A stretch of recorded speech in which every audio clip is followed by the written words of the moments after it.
Hey guys, welcome to my channel, and today we're going to take a look at another horrible case with you. On a typical winter morning in 2006, a young woman disappeared without a trace in the busy city of Orlando, Florida, leaving a lingering sense of unease. The city, which is well known for its tourist attractions and lively neighborhoods, was quickly engulfed in terror as the disappearance of one woman turned into a mystery that would trouble many people for years to come. This is the tale of 24-year-old Jennifer Joyce Kessie, whose abrupt and inexplicable disappearance rocked her friends, family, and the community at large. Kessie had a bright future. Jennifer's fate is still unknown, despite a thorough investigation and a plethora of leads, including an enigmatic sighting of someone throwing a rolled-up carpet into a nearby lake months after she disappeared. Law enforcement is still perplexed by her case. Her story has been sustained over the years by her family's unrelenting search for answers, which has stoked optimism that the truth about her disappearance will eventually be revealed. On May 20, 1981, Jennifer Joyce Kessie was born in Orlando, Florida. Jennifer developed into a determined, perceptive, and compassionate young lady as she grew older. She did exceptionally well in her studies and extracurricular activities, and her family was very proud of her achievements. After graduating from Tampa's Vivian Gaither High School, Jennifer continued her education at the University of Central Florida, where she earned a degree in finance in 2003. She soon got a job at Central Florida Investments, an Ocoee timeshare company, as a finance manager. At the age of 24, Jennifer was establishing a prosperous life, living on her own, and looking forward to the future. In order to invest in her future and start a new chapter in her adult life, she had bought a condominium at the Mosaic at Millennia complex in Orlando. Jennifer was a cherished friend, sister, and daughter. She was renowned for having compassion and a cheerful disposition. She was very close to her family, especially her brother Logan and parents Drew and Joyce. Her abrupt disappearance in January 2006 left her family and friends bewildered and devastated, as they had always been there for her. Jennifer had a typical workday at Central Florida Investments on January 23, 2006. Around 6 o'clock in the evening, she left work, called her father, and then talked to her boyfriend. They talked about her recent trip, a brief getaway she had taken with him that had been a welcome diversion from her hectic life. The last verified conversation anyone had with Jennifer was during this call. Her boyfriend was worried when he did not receive his regular call on January 24, because she had a habit of calling him every morning. Her employer called her family when she failed to show up for work, and the morning passed without any communication from her. Since Jennifer was regarded as trustworthy and accountable, her family was aware that something was amiss. In the hopes that she would be there or that they would discover some clue as to her whereabouts, her parents drove to her condo. Jennifer's condo showed no signs of forced entry when they got there. It appeared from the scene inside that she had begun her morning as usual. Her towel was still wet, and her work clothes were neatly laid out, so there was proof that she had showered, dressed, and gotten ready for work. But she was nowhere to be found. There were no obvious signs of a struggle, and nothing seemed out of place. On January 26, 2006, 2 days after Jennifer Kessie disappeared, a big lead surfaced that gave some hope. Only a mile from her own condo, her black 2006 Chevy Malibu was found abandoned at the Huntington on the Green apartment complex. Although the car had been abandoned in a parking lot, no one was immediately interested in finding it. It was the video that the complex's security cameras had recorded. The video showed someone parking Jennifer's car, quietly exiting and leaving. But the video quality was so bad that it didn't provide many hints. Any identifying physical features were blurred, and the figure's face was hidden. Although it was evident that the person was male, the video offered no specific information regarding the person's height, physique, or attire. The suspect was later referred to by one journalist as the luckiest person of interest ever, considering the scant evidence provided by the video. Based on the hazy video, the FBI was called in to help identify the person's size and gender, but they were only able to estimate that the person was between 5 feet 3 and 5 inches tall. NASA attempted to extract clearer images from the video as well, but the suspect remained a dark figure with few distinguishing features. Investigators and Jennifer's family were disappointed when no conclusive identification could be made, despite their best efforts. In search of crucial hints, investigators focused on Jennifer's car, while the surveillance footage was still inconclusive. The vehicle's forensic analysis produced very little evidence. Despite the discovery of a small DNA fiber and a latent fingerprint, the case did not advance. The car had clearly been completely cleaned, indicating that whoever had left it had taken great care to remove all traces of themselves.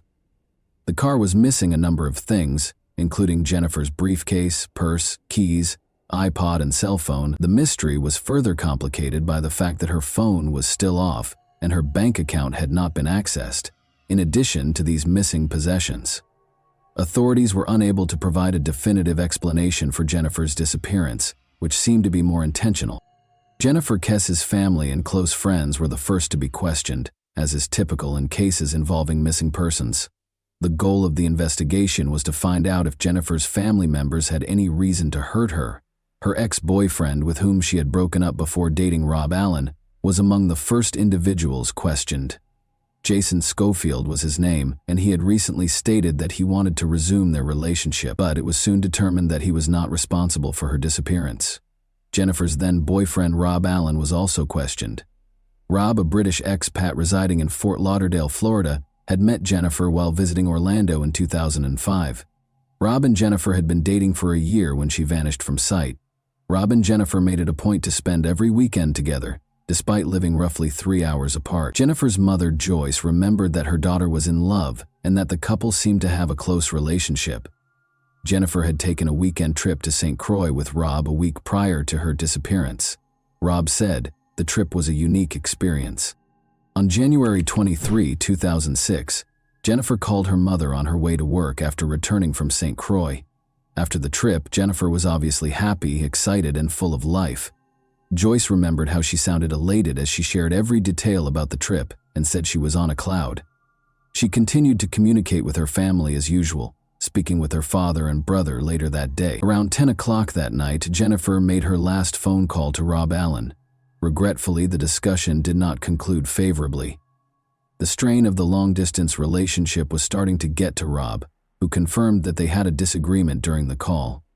Rob insisted that despite their sporadic difficulties, there was no sign that Jennifer had been angry or afraid about anything while they were speaking. He had no idea that he would never talk to Jennifer again after this call.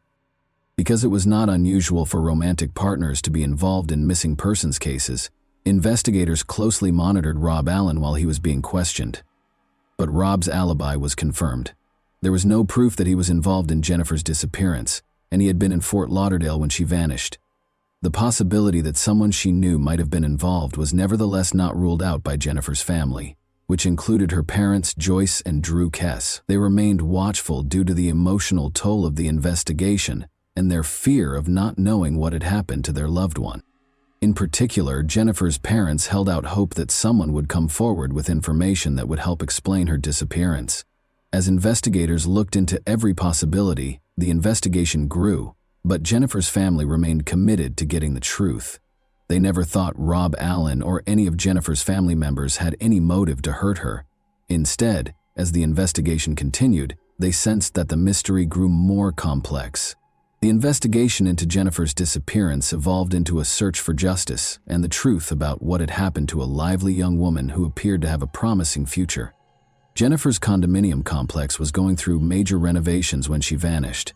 The fact that many of the complex's employees did not speak English presented a problem for investigators. Jennifer had complained to her family that she was frequently whistled at, catcalled, and otherwise uneasy by the construction workers.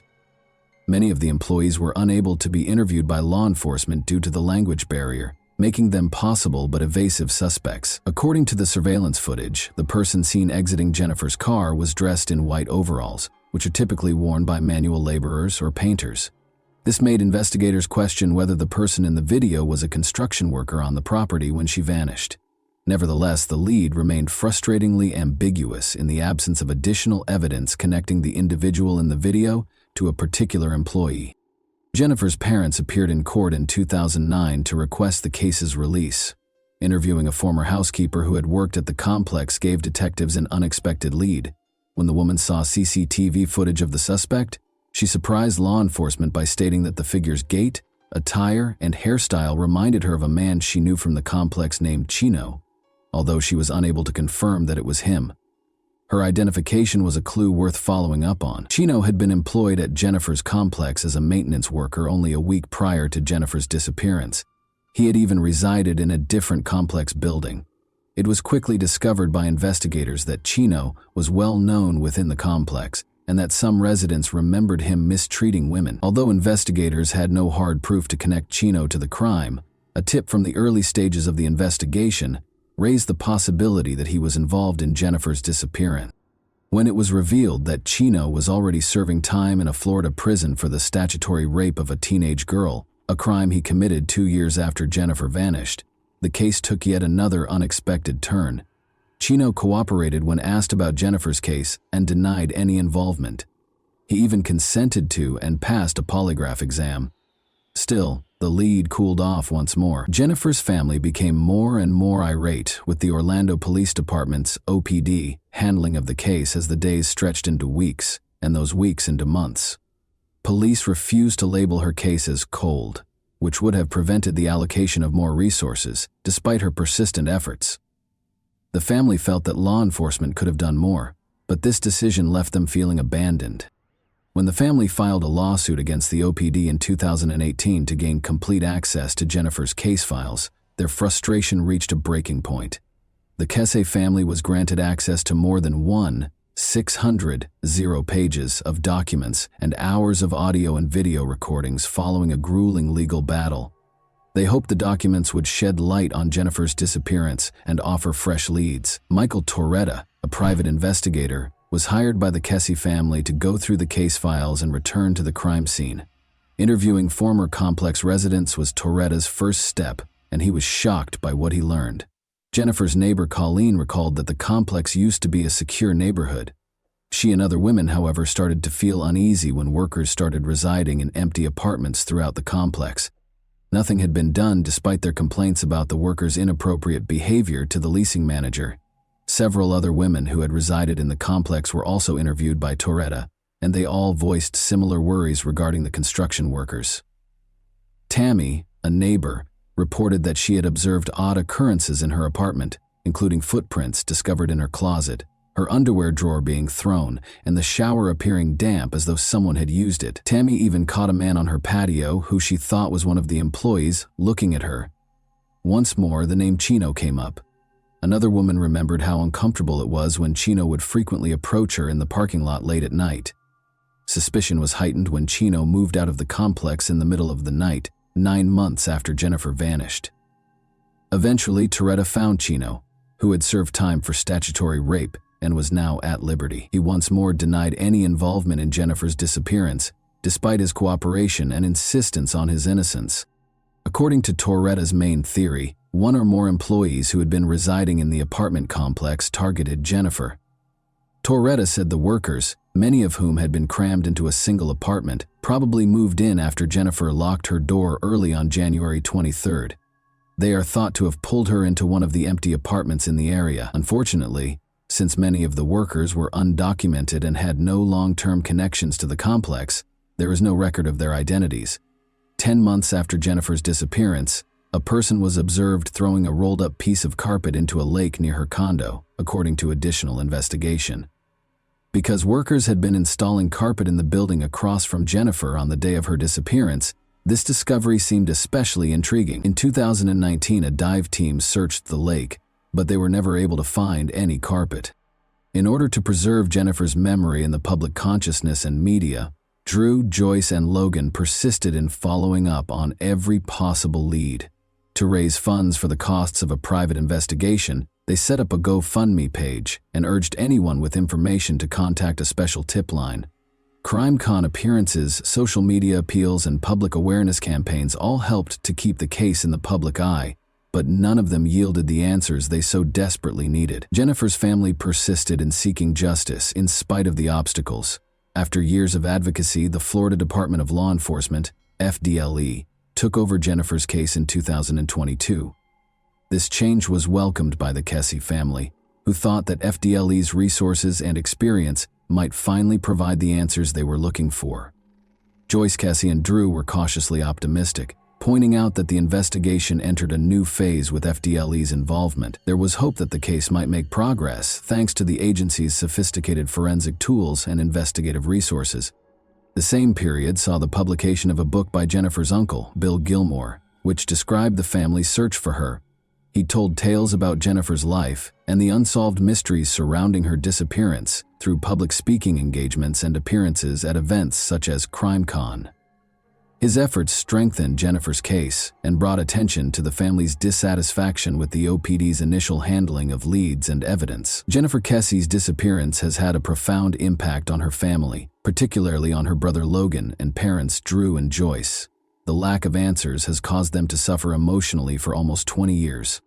There is a sense of lost time every year that goes unresolved, such as holidays and birthdays they never spent with Jennifer. They hope for closure in spite of the heartache. Their extended family and close friends also feel the pain, and they keep helping with the search and spreading the word. Despite the uncertainty, the family is steadfast in their conviction that the mystery will be unraveled. The youngest, Logan, shares his parents' desire for justice after seeing their suffering. The Kesses are steadfast in their pursuit of the truth and in preserving Jennifer's memory. No matter how long it takes, they are adamant about finding answers and won't give up until justice is done. Their strength is demonstrated by their tenacity in continuing to search for almost 20 years. And that wraps up today's chilling story. If you enjoyed this video, don't forget to like and subscribe so you never miss a new upload. Also, let me know in the comments what part of this story shocked you the most. Thank you for watching, and I'll see you in the next video.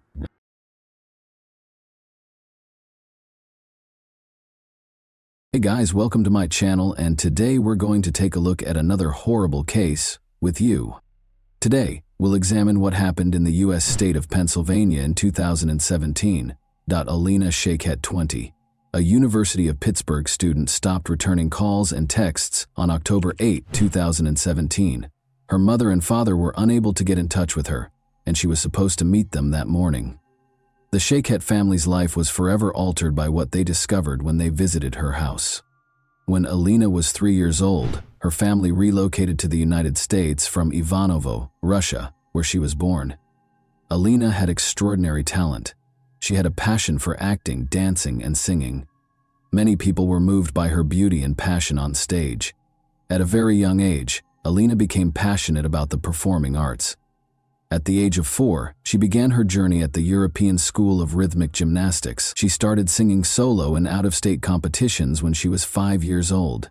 She attended the Tammy Lee School of Dance in elementary school, where she was able to secure prominent roles while showcasing her acrobatic dance routines. Alina quickly picked up dance techniques and styles that most kids would take years to master. She had the honor of performing with a group of much older, more seasoned dancers because of her extraordinary talent. Alina started going to the Broadway dance studio with Karen Prunzik in the 5th grade. She mastered a variety of dance forms, such as ballet, tap, and hip-hop. She even performed as the studio's prima ballerina, staying true to her Russian roots. She participated in Access Broadway and Onstage New York, where she received numerous honors for her exceptional performances over the years. Additionally, Alina performed at a number of local Pittsburgh events, such as Light Up Night, Macy's Christmas parades, and other gatherings in Idlewild Park, Robinson Township, and Kennywood. Alina was also able to find her singing talent thanks to the confidence she gained from dancing. Both in front of an audience and at home with her family, she moved audiences to tears with her exquisite performances of numerous well-known songs. Alina had extensive surgery after suffering a serious knee injury in a ballet class when she was 14 years old. Alina was devastated to learn that she would never be able to dance competitively or recreationally again after months of physical therapy. She was determined to find a way to get back on stage, in spite of this significant setback. Alina was able to safely express her love of dancing while attending Montour High School by participating in the musical theater program. As a talented actress, dancer, singer, and comedian, Alina made a triumphant comeback to the stage, illuminating the audience with her love and light. She brought tears, smiles, and a lot of applause to her roles in a number of plays and musicals. Alina continued to shine her light and make everyone happy while performing at numerous events throughout the city as a member of the chorus at Montour. Despite the fact that Alina's injury kept her from pursuing her love of dancing and performing, her experience receiving treatment motivated her to seek a career in medicine. She wished to assist those who had sustained injuries that hindered them from following their aspirations. Alina made the decision to pursue a career as a physical therapist. Alina and her parents had a close relationship. In 2015, she wrote on Facebook, "Happy Father's Day to the greatest dad out there. Thank you for always being there for me and having my back no matter what. I couldn't get through one day without you. I love you so much, Dad." She also wrote, "Happy birthday to my gorgeous mother. I can't wait for another year of countless laughs and more memories. You are my best friend and I love you with all my heart." After graduating from Montour High School in 2015, Alina attended the University of Pittsburgh-Greensburg for her first 2 years of college. While attending Pitt-Greensburg, she resided in the Outdoor Adventure and Community Service Living Community. She actually served as OACS's vice president for the spring 2017 semester. She enjoyed being a part of an organization that helped kids and animals. Once more, Alina shone her light, bringing her love and care to the lives of both humans and animals. After that, Alina moved to the Oakland campus of the University of Pittsburgh. She was ready to commit herself to becoming a doctor of physical therapy and shared an apartment with her friends. But on October 8, 2017, Alina, who was only 20 years old, was tragically and senselessly killed. Alina shared a home with other University of Pittsburgh students. Zach Brandner, her roommate, could never forget the night he last saw Alina alive. Zach and Alina took a Snapchat together at around midnight after returning home from a late shift at work to make fun of other students who were sharing night out selfies on Saturday night. A couple of minutes later, Alina texted me the picture we had just taken. That was the last I heard from her. The next morning she was gone, Zach said in an interview with reporters. "We all said goodnight and said I love you, like we did every night. And she went up to bed." A little more than 8 hours later, Alina's father, Jan, and mother Ellie arrived to collect their daughter. They were scheduled to take a charity walk in the park to raise money for breast cancer. Zach described the specific events of that morning in the interview. He stated, "Her mom came to pick us up at 8:45 a.m. Her mom rings the doorbell and says, 'Is Alina not awake? She isn't answering my calls. Let's go wake her up.' I thought she slept through her alarm. Her dad was still in the car with their dog at this point. We went up and her mom started knocking on the door with no answer. This went on for 5 minutes and it started getting really loud. She started shaking the door. You could tell she was starting to get a bit scared, like this wasn't normal. The dog was barking uncontrollably. That's when Ellie called for her husband Jan, who came inside and broke down the door, and then they saw what was inside. At this point, I was halfway up the stairs and all I heard was screaming. Her parents were screaming at the top of their lungs, saying, 'Alina is dead. Alina is dead.' It got hard to understand. They started speaking in Russian. It was horrible. They said it looked like her face had been cut off. Running up, Zach peered inside. Looking for more than a few seconds was too much for him. I went into the room and it was horrifying. There are no words to describe what I saw. She was just lying there with her arms spread out. The whole side of her face was unrecognizable. You could barely recognize it was a face, it was so bashed in. She was lying in a pool of her own blood. As though to remind us that someone's life was at stake somewhere nearby, a siren broke the stillness of the morning. The doctors hurried inside the house as soon as the ambulance arrived. At the door, Alina's terrified mother greeted them with shaking hands and tears in her eyes. Her daughter was lying on the floor, and she led the way to the room. Regretfully, the doctors were forced to announce Alina's death. The police had roped off the house. Police Chief Scott Schubert issued the following statement. "We do not believe at this time that this was a random act of violence. There is no continued threat to Oakland residents and the university communities. However, releasing additional details at this time could be detrimental to the investigation. Our primary interest is collecting sufficient evidence that can be successfully used in a court of law. The investigation is ongoing. I encourage anyone with information that could be helpful to call police headquarters and speak to a violent crime unit." According to Detective Schubert, the medical examiner determined that Sheykhet's cause of death was homicide and that blunt and sharp trauma to the head was the cause of death. the police actually already had a suspect. Investigators suspected 21-year-old Matthew Darby, Alina's ex-boyfriend, of committing the crime. During her time at the University of Pittsburgh-Greensburg, Alina Sheykhet got to know Matthew Darby. In 2015-16, Darby participated in basketball as a sophomore at the University of Pittsburgh at Greensburg. Darby was reported by Alina, who had broken up with him after she changed schools, for breaking into her house on September 20. She described previous abuse incidents in her police report, writing, grabbing, pushing, emotional abuse, jealousy, control. She also stated, the defendant climbed up the gutter on the side of the house and broke through the second-floor window of my home. He did this because I left him and stopped answering his phone calls. According to Jan Sheykhet, he and his spouse Ellie went to court with their daughter last week in order to get a protection from abuse (PFA) order. For the last couple of weeks, she had told me she tried to stop talking to him, he said about Darby. On September 26th, the day he was arrested on trespassing charges, Darby was released on $10,000 bail in that criminal case. She disconnected his phone number, Facebook, and all that stuff. I heard his name, but I never met him personally. Zach, Alina's roommate, recalled in an interview that he was constantly concerned about Alina and Darby's relationship. Halfway through sophomore year was when I started finding out that he was abusive, he stated. Zach recounted an incident last month in which Darby stood outside their room and yelled at Alina, saying, in the time I knew them, around 3 years, there was a lot of fighting. I'm not just saying this because she was my best friend, but Alina was extremely loyal to him. She never cheated on him, unlike him, and it went on for over 20 minutes, and he kept accusing her of cheating on him with this boy outside my window on the first floor. We heard Matthew screaming at Alina. She never did anything. This boy lives in North Carolina, but he was screaming at her. All she was saying was, Matthew, please, stop, stop. He was uncontrollable. Zach clarified that this was just one of the many times Darby would lose his temper without cause. Zach claimed that Darby's demanding behavior carried over to her social media accounts. We would go out for pizza and everything would be fine, and then he would just turn on her. He would just go crazy for the littlest thing. If she liked a picture of a guy on Instagram, he would go and unlike it because he had her social media passwords, he stated. This was before they broke up. She changed them when she broke up with him. He would never let her wear clothes that could be considered too sexy looking. He was extremely controlling. He was notorious for texting and calling. Matthew would call her upwards of 20 times if she didn't answer. He just kept on calling and it just wouldn't stop. She blocked his number after they broke up.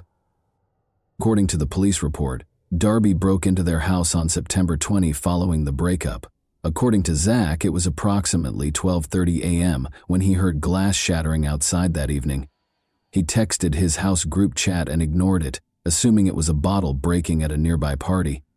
Then he heard a shriek coming from upstairs, followed by the sound of someone falling. Alina was yelling for assistance. Because Matthew Darby was in her room at that point, we weren't sure what his intentions were, but now we think it was a failed attempt at murder. We caught him and got him out of her room. Then the police came, and he was arrested. She was scared. You could tell, Zach continued. She didn't feel safe at all. Call logs from Alina's cell phone, which was not at the apartment when she was discovered, revealed that between 4:15 a.m. and 4:15 a.m., she received 5 unanswered calls from a number that turned out to be Darby's, and 4:55 a.m., Sunday. According to the police, Alina's cell phone was last seen close to Irwin, where Route 30 and I-76 meet. The criminal complaint states that at 4:21 a.m., Darby was picked up by a commercial car service vehicle. According to the driver, he took Darby to Oakland's Semple Street and Ward Street, which are close to Cable Place. According to him, Darby asked him to wait 10 minutes after getting out of the car. The driver reported that 10 minutes later, Darby asked him to wait for 10 more minutes. About 5 minutes later, the driver got a call on his phone requesting that he wait an additional 10 minutes. He told the police that he could not wait any longer and walked out of the area. According to surveillance footage gathered by investigators, Darby is seen throwing objects into a sewer close to Semple Street, which is close to Alina's home. According to Pittsburgh Police Homicide Detective Edward Fowler, he and other officers discovered a hammer and 2 knives in the same sewer grate. The hammer's claw part seemed to have skin and hair adhered to it. Police asked for a warrant to arrest Darby based on the information above. He was accused of stealing by unlawful taking, burglary, criminal homicide, fleeing to avoid capture, and possessing criminal tools. Matthew Darby was taken into custody in Myrtle Beach, South Carolina, a few days after Alina passed away. A concerned citizen reported witnessing a male tampering with a window at a residence, according to Myrtle Beach police. Officers discovered a man who fit the description when they got there. It was discovered during their investigation that Darby was the male suspect. He was accused of loitering and giving police misleading information in connection with the South Carolina incident. Both of the new charges are punishable by up to 30 days in jail and a monetary fine. During the hearing, a judge in South Carolina refused to grant bond. Because of the pending Pennsylvania warrant, the judge deemed Darby a possible flight risk. The judge informed Darby that he could either waive his right to an extradition hearing or exercise it. Then Darby said he wanted his attorney. When asked to enter a plea to the charges in South Carolina, he also stated that he wanted his attorney. Alina's family and friends, many of whom were Pittz students, crowded the courtroom.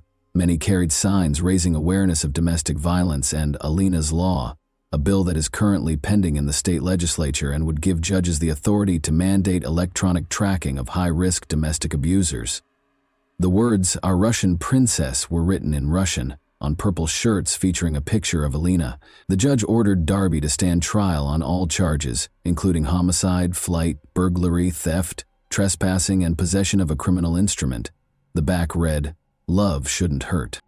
According to evidence presented by the prosecution, Darby spent the night of October 7 and the early hours of October 8 on the campus of Duquesne University, where he spoke with Raymond Marr, a university police officer. Darby wanted to know how to get to Brodart Hall.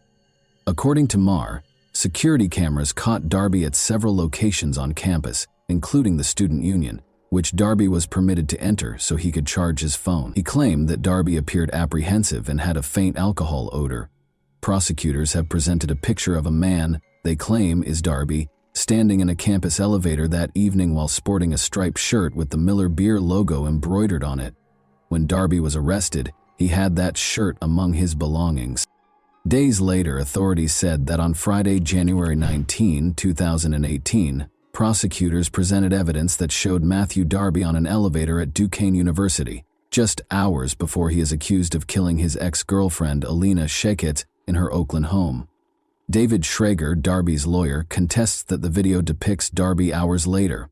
Darby ordered an Uber just after 4 a.m., and it drove him from Brodart Hall to a street next to Alina's house. The driver gave a statement.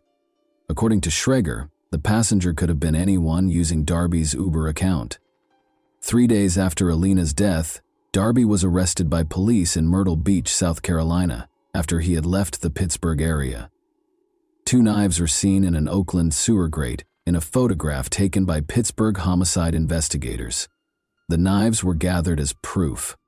After allegedly stabbing and beating his ex-girlfriend to death, Matthew Darby is accused of throwing the knives as he left her house.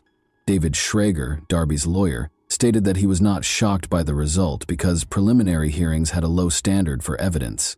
"We have a lot of discovery. We have to do a lot of evidence gathering," he stated.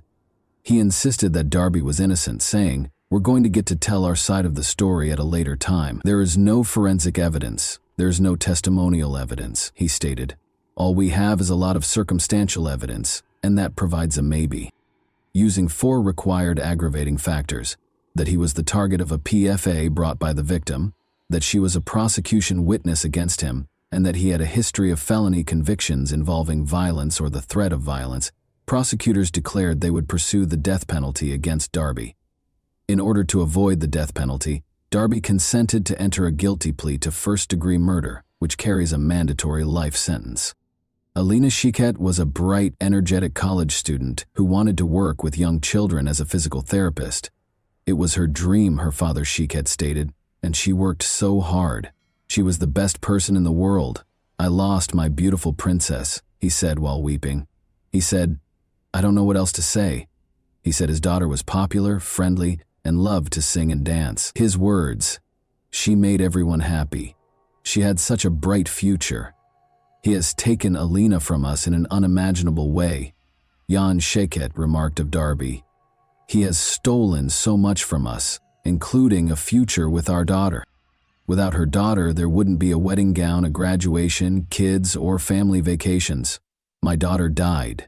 It's a very short phrase, but it's strong enough to shock and paralyze every single cell of my body when I have to pronounce that phrase.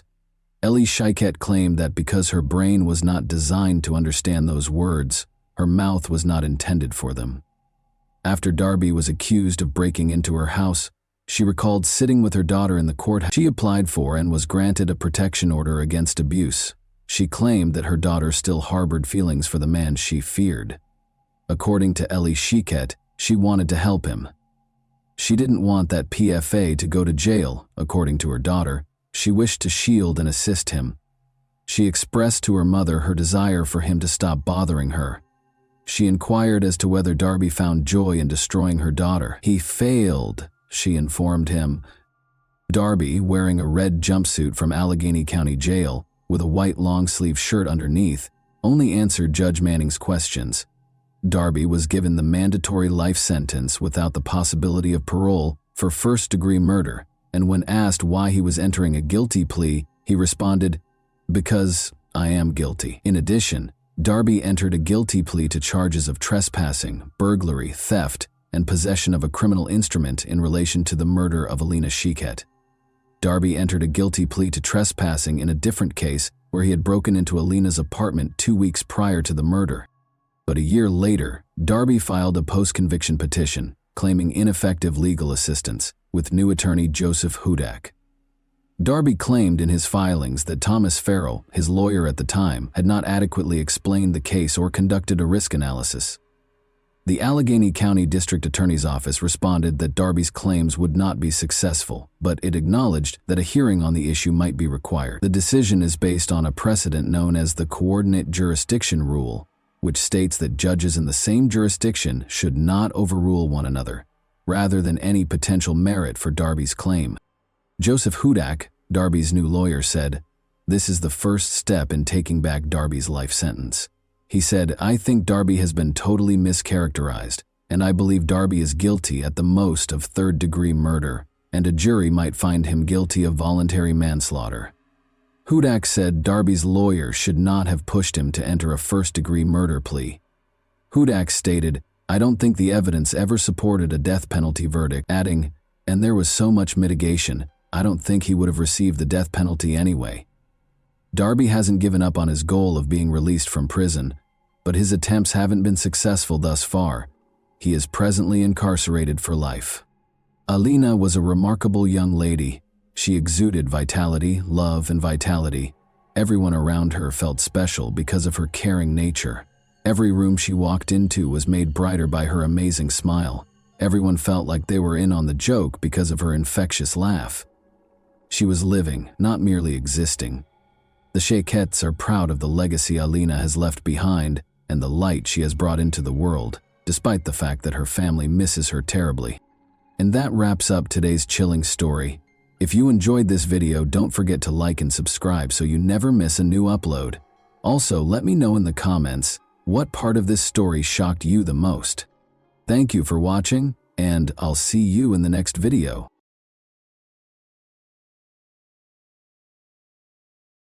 Hey guys, welcome to my channel, and today we're going to take a look at another horrible case with you.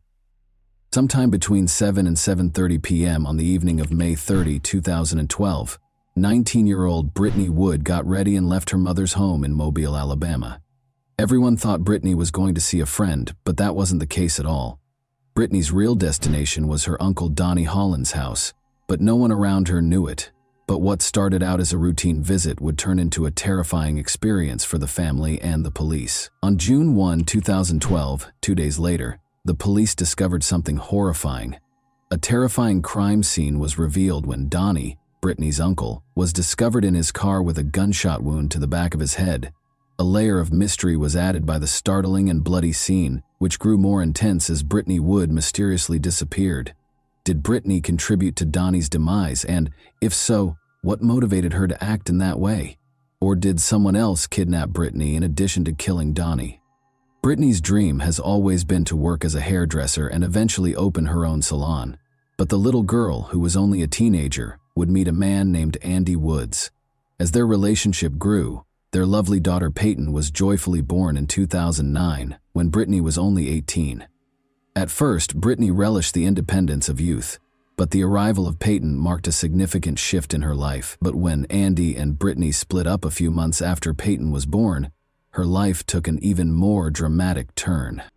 In spite of the split, the couple decided to share custody in order to keep their relationship cordial and beneficial for their daughter's welfare. Following this, Britney started dating and had a number of short-lived relationships. Spending time with her family, especially her brother Derek, whom she viewed as her protector, brought Britney joy. When Britney looks back on her past, she realizes that her turbulent experiences also stemmed from her early years. When she was a baby, her mother, Chessie Wood, and her father, Wallace Hinckley, got divorced. Britney and her father had a good relationship in spite of the divorce. The primary issue, though, was her relationship with her uncle, Donnie Holland. Donnie was always kind to people around him and seemed like a fun-loving guy, but his story was more complicated than it seemed on the surface. In fact, Donnie was being investigated at the time of his death for his alleged involvement in a child abuse ring that involved other family members, including Britney's household members. Is there a link between Donnie's eventual death and everything that happened in the past and Britney's disappearance? Around 7:30 p.m. on the evening of May 30, 2012, Britney left her home, leading her family to believe she was going to see a friend. Later that evening, they tried to get in touch with Britney but were unsuccessful. At first, the family didn't suspect anything was wrong because they were used to her spending days with her friends. However, they were unaware that this was not one of those evenings because they did not know where Britney was. 2 days later, on June 3, 2012, Britney's uncle Donnie Holland was discovered in his car, the engine still running, in a remote location with a view of the Fish River. The family was met with a terrifying discovery.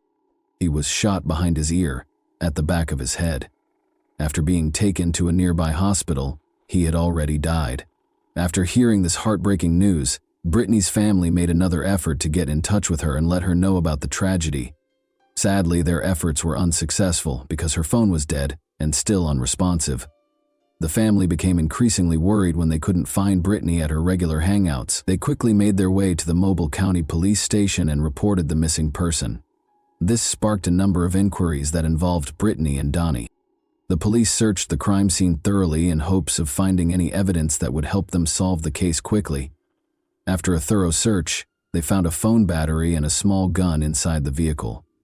Chessie, Britney's mother, said that bags had been placed on Donnie's hands while she was in the hospital, most likely to be tested for gunshot residue. Why these bags were taken out without being tested is still unknown, though. Along with the investigation, the police spoke with Wendy Holland, Donnie's wife, and Jennifer Gonzalez Moore, their friend, who found Donnie's body. When they discovered Donnie about a mile from the main road, they said he was still gushing blood. The reason for their search and the details of the interrogation, such as whether Donnie was still alive, are still unknown. There was a strong suspicion, though, that Wendy was somehow involved in this incident. Presuming the gun was the one used to shoot Donnie, the police collected it along with the phone battery, but when Britney's best friend, Tiffany Bailey, acknowledged that the gun was Britney's, things took an unexpected turn. Tiffany disclosed that just before she vanished, Britney had bought the gun for protection. Suspicions were running high and people started wondering if Britney or Wendy and her friend were involved. But there was still another way to look at the story. Donnie was being investigated at the time of his death for allegedly being a part of a troubling child abuse ring that involved multiple members of his own family. He died from a gunshot wound while sitting in his car just half an hour before he was supposed to meet with the investigators to talk about these claims. According to former Baldwin County Sheriff's Office Detective Eric Winberg, Donnie probably expected to be arrested and killed himself just before the scheduled police meeting. The search for the truth started amid the assumptions and suspicions. Examining phone records was the first step in the investigation. The battery that was discovered in Donnie's vehicle turned out to be that of Britney's cell phone. Additionally, it was verified by the call logs that Donnie and Britney actually met on May 30, 2012, the day she vanished. According to the documents, Donnie had driven Britney to the house near Styx River after picking her up at her mobile home. Britney's text logs showed that she was messaging non-stop until 11:30 p.m., when she suddenly stopped. Early on May 31, they arrived back at Mobile, just as her phone died, ending the opportunity to gather any more information. As a result of these disclosures, the police force's investigation into Britney took extreme action.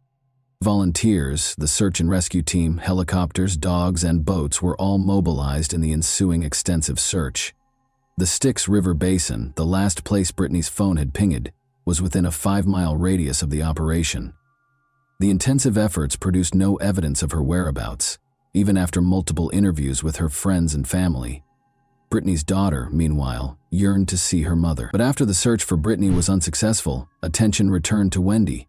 Police reported that Wendy was seen removing items from Donnie's phone the day he was found dead, which may indicate an effort to hide something that was first disregarded. When the investigation came to a standstill and the police began to focus again on Wendy, this action took on greater significance. The case came to a standstill after the car's DNA results produced no solid proof. Eventually, there was no more evidence to connect anyone to Donnie Holland's murder. As a result, it was formally declared a suicide, and the case was closed. Many questions and controversy were raised by the decision to close the case as a suicide. Detective Eric Winberg confirmed that the gunshot residue test was not performed because it was a procedure carried out by the Alabama Department of Forensic Sciences. Becca Johnson, a private investigator who was actively involved in the search for Britney Wood, expressed skepticism, saying, "Generally it's 4 to 5 hours till unpreserved gunshot residue is gone and, hands in bags, it's being preserved." Cameron Busey, a firearms expert at the time, noted that if Donnie had shot himself, the bone fragments and brain matter would have probably lodged in his hands. To ascertain this aspect as well, no test was carried out. Furthermore, Busey emphasized that it would be extremely uncommon to hold the gun behind one's head. "I don't know of any suicide that was done in that position." Nevertheless, in spite of numerous worries and observations, suicide was officially declared the cause of death, and no hard evidence surfaced to refute this finding. Even though Donnie's case ended in a surprising way, the investigation went further to understand its complexities by looking into the possibility that a family member was involved in the crime. The family had been concealing a troubling past for years, but the investigations revealed it. They discovered that Donnie Holland was the leader of a child abuse ring in which at least 11 other friends or family members participated. For decades, they had been mistreating and taking advantage of children, including their own. Further evidence connecting the family to these allegations was found by the police as they looked through Britney's Facebook profile. 11 family members were arrested for their roles in the abuse ring, including Donnie's wife Wendy and Britney's adored brother Derek. The fact that Britney's mother, Chessie, was charged with child abuse despite claiming innocence only served to heighten the seriousness of the situation. One of the accusations against the mother was that she had assaulted another female relative who was underage. As the investigation went on, details from Britney's friends, whom she had confided in, came to light. It was revealed that when Britney was only 9 years old, she had also been abused by Donnie. Britney's friends claimed that she intended to confront Donnie and report him to the police. An important question was brought up by the revelation. Did Britney kill Donnie in retaliation? Although the hypothesis had an interesting history, it was only speculative because there was no hard evidence to support it. Given the backstory and her subsequent disappearance, particularly after her gun was discovered, the audience might have assumed in a simpler plot or motive that Britney was the cause of Donnie's death. However, evidence is crucial in legal proceedings, and no additional inquiry into her involvement was conducted in the absence of adequate proof. In addition to the idea that Britney was seeking retribution, another theory surfaced. Could a previous victim have killed Donnie in retaliation and then abducted Britney? Although the reason behind Britney's abduction was never revealed, her mysterious disappearance raised suspicions that she was still alive. Despite a number of theories, it was indisputable that Britney's family was about to face legal repercussions. Still, Britney's mother, Chessie, was upset that her daughter had not yet been found. A young victim testified against Wendy Holland, Donnie's wife, in court on December 9, 2014. The victim's first memories of abuse by adult relatives, including the defendant Wendy Wood Holland, who was 35 at the time, were horrifyingly described in the testimony. The teenage girl testified that the relatives frequently participated in adult group activities, mentioning that Britney Wood occasionally participated in these activities. during the biggest case in Alabama, which involved the prosecution of 10 people. Teresa Hines, the prosecutor, inquired as to how frequently such incidents happened. The answer was, it happened a bunch, according to testimony from a man who subsequently entered a guilty plea. He once engaged in an inappropriate six-way encounter with a group of relatives, which included Wendy Holland and the girl. Derek Wood, Britney Wood's 23-year-old brother, entered a guilty plea to the charge of having inappropriate contact with the victim. He claimed to have interacted inappropriately with Wendy Holland too many times to count, beginning when he was about 13 years old. Derek was imprisoned for 3 years after his case was sealed, and he was classified as a juvenile offender. As a defendant in a related case, Britney's mother, Chessie Wood, who was also charged with child abuse, showed up at court with her son but was denied entry. She also said outright that her relatives were at fault. During his testimony, Dustin Kent, the brother-in-law of Wendy Holland, claimed to have participated in a six-way inappropriate encounter between Wendy, the alleged teen victim, and his wife Wendy Kent, Wendy Holland's twin sister.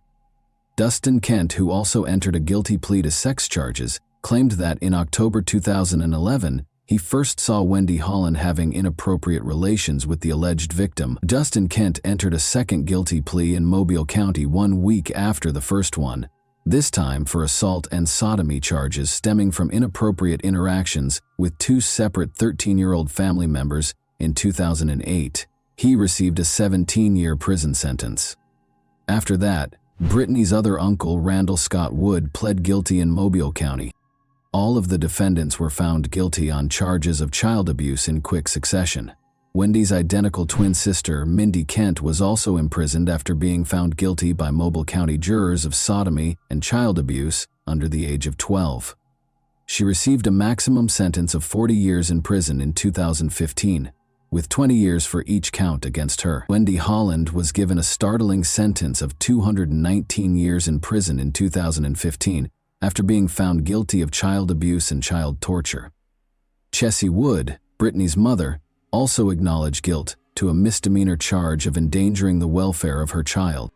There is still debate surrounding the conclusion that Donnie Holland committed suicide. There is still no conclusive answer to the important question of whether Britney was the criminal. But beneath this mask, one thing is certain.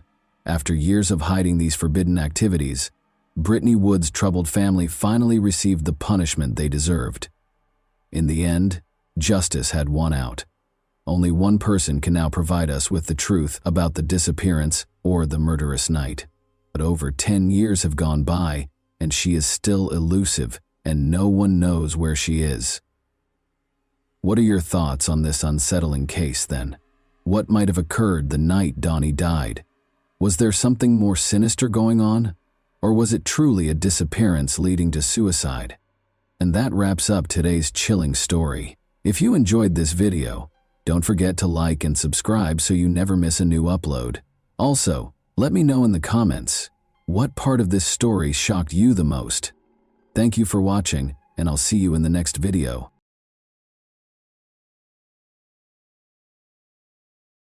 Hey guys, welcome to my channel, and today we're going to take a look at another horrible case with you. Carol Ann Barrett's murder was a terrifying mystery for 44 years. The 18-year-old high school student went missing on March 23, 1980, while she was spending spring break with her friends in her hotel room in Daytona Beach, Florida. Later, her body was discovered left on a highway. Carol's family and friends were left without answers when the case went cold, despite the fact that a sketch of the suspect was made based on witness descriptions. However, in a startling turn of events, a serial killer who had been convicted came forward and confessed. What made this predator come clean after all these years? And who was he? Could Carol's loved ones finally find closure as a result of this confession? When 18-year-old Carol Ann Barrett jumped in to save her 3-year-old niece Claire Gilligan from drowning during a family pool party in Zanesville, Ohio, in March 1980, she demonstrated courage and quick thinking. In a 2019 interview, Claire recollected this event and explained how Carol had saved her life by performing CPR on her for 10 minutes. "My aunt was a hero," she remarked, highlighting their close relationship. Carol tragically lost her life under horrific circumstances just 1 week after saving her niece. and her murder remained unsolved for more than 40 years. Carol, a senior in high school from Ohio, had spent spring break in Daytona Beach, Florida, with 7 of her friends. 2 a.m., a stranger broke into the girls' hotel room on Sunday, March 23rd. With a gun in hand, he ordered the group to strip and threatened to murder one if they resisted.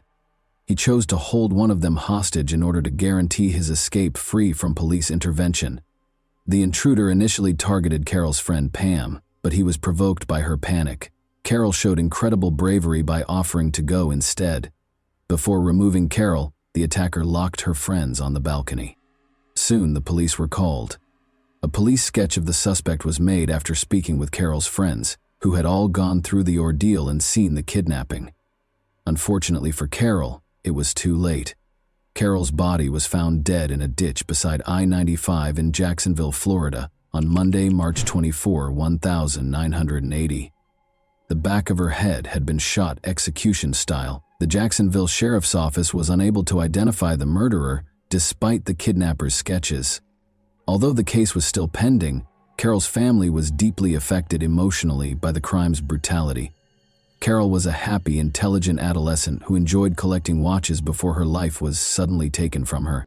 In a 2019 interview, her niece Claire Gilligan stated, "I've held on to one of her watches like it's $1 million. I know it sounds weird, but I'd just like to have her things to remember her by." Carol's family was subjected to cruel prank calls following her death, with anonymous callers threatening, "You're next." This harassment added to their grief and made Claire more aware of the dangers in the world, which led her to pursue a degree in criminal justice. However, Carol's family was still plagued by the decades-long lack of answers. The unresolved murder of her aunt left Claire with a permanent wound. "I get so mad when I watch crime shows and they find the criminal. Those families have closure and I never will," Claire said. The mystery remained, despite attempts to rekindle interest in Carol's case, such as 2 stories broadcast by Action Newsjacks in 2017 and 2018, and the distribution of both computer-generated and hand-drawn sketches of the suspect. But the family remained hopeful that justice would eventually be done. Investigators and family members trying to solve the mystery of Carol's death had several important questions. What exactly happened before the break-in at the Daytona Beach hotel room? Were there any witnesses who might have seen the suspect before or after the incident, outside the group of friends? Was there any connection, even a shaky one, between Carol and the criminal? Would they be able to identify the murderer through sophisticated forensic investigation? Had there been any comparable incidents nearby that could point to a trend or offer clues as to the identity of the suspect? Could Carol's killer or someone with knowledge of the crime be connected to the spoof phone calls made to her family? Even as the investigation went on, the questions kept coming. Decades passed, but the murderer in the police sketch was never apprehended. Carol's murder was eventually deemed a cold case. The Jacksonville Sheriff's Office, JSO, obtained a confession from a convicted serial killer about the murder of 18-year-old Carol Ann Barrett in a startling turn of events that offered some closure to the long-running cold case. When the JSO Cold Case Unit made the decision to review the evidence, the case was brought back to life in August 2017. After a thorough examination, they ultimately determined that Billy Mansfield Jr. was a person of interest in 2022. In September 2022, Mansfield, already serving a prison sentence for a string of murders, acknowledged after several interviews that he was the person pictured in the police sketch. He admitted to taking Carol from her Florida hotel room in March 1980 and killing her soon after. Convicted serial killer Billy Mansfield Jr. had been hiding in plain sight the entire time. However, who was he, and how did he spend over 40 years avoiding justice for Carol's murder? The oldest of 5 children, William Mansfield Jr. was born in Grand Rapids, Michigan, in 1956. His home life was far from perfect, even though he was said to have had a good upbringing. William Sr., his father, was a convicted child molester who fostered his son's erratic conduct. Mansfield's decision to forge his birth certificate and leave school at the age of 14 in order to enlist in the Army was probably influenced by this dysfunction. Mansfield's problems only got worse while serving in the military. He started experimenting with drugs and became severely addicted to alcohol, which led to treatment at a Tampa Veterans Administration hospital. He married Phyllis Spilemaker in 1975 in an attempt to lead a normal life, but by 1979, things had fallen apart. Phyllis decided to raise their 2 children alone in Michigan. In her unsettling portrayal of Mansfield following their divorce, Phyllis claimed that he was a closeted bisexual who brought men home from gay bars and had sex with them in front of her. Mansfield's terrible deeds were made possible by his traumatic upbringing and destructive decisions. He followed a startling and repulsive path influenced by his past, abusing and killing women and girls.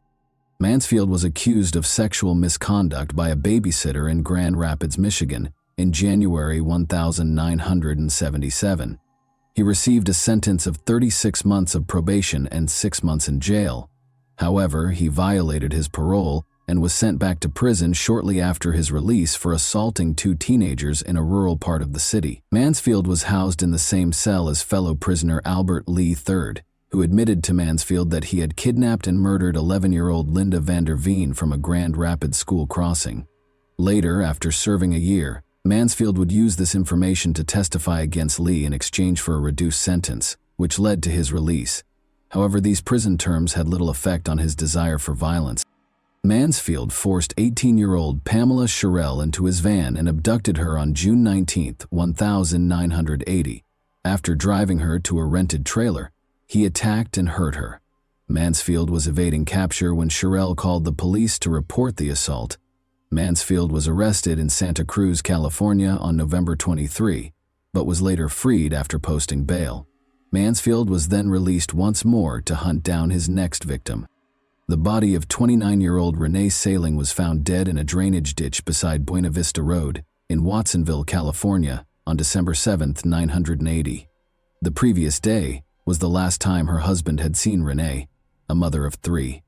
Her clothing was ripped when she was discovered, and there were obvious signs of assault. Her blouse and pants had been pulled down to her ankles. She had been strangled, according to the coroner's report.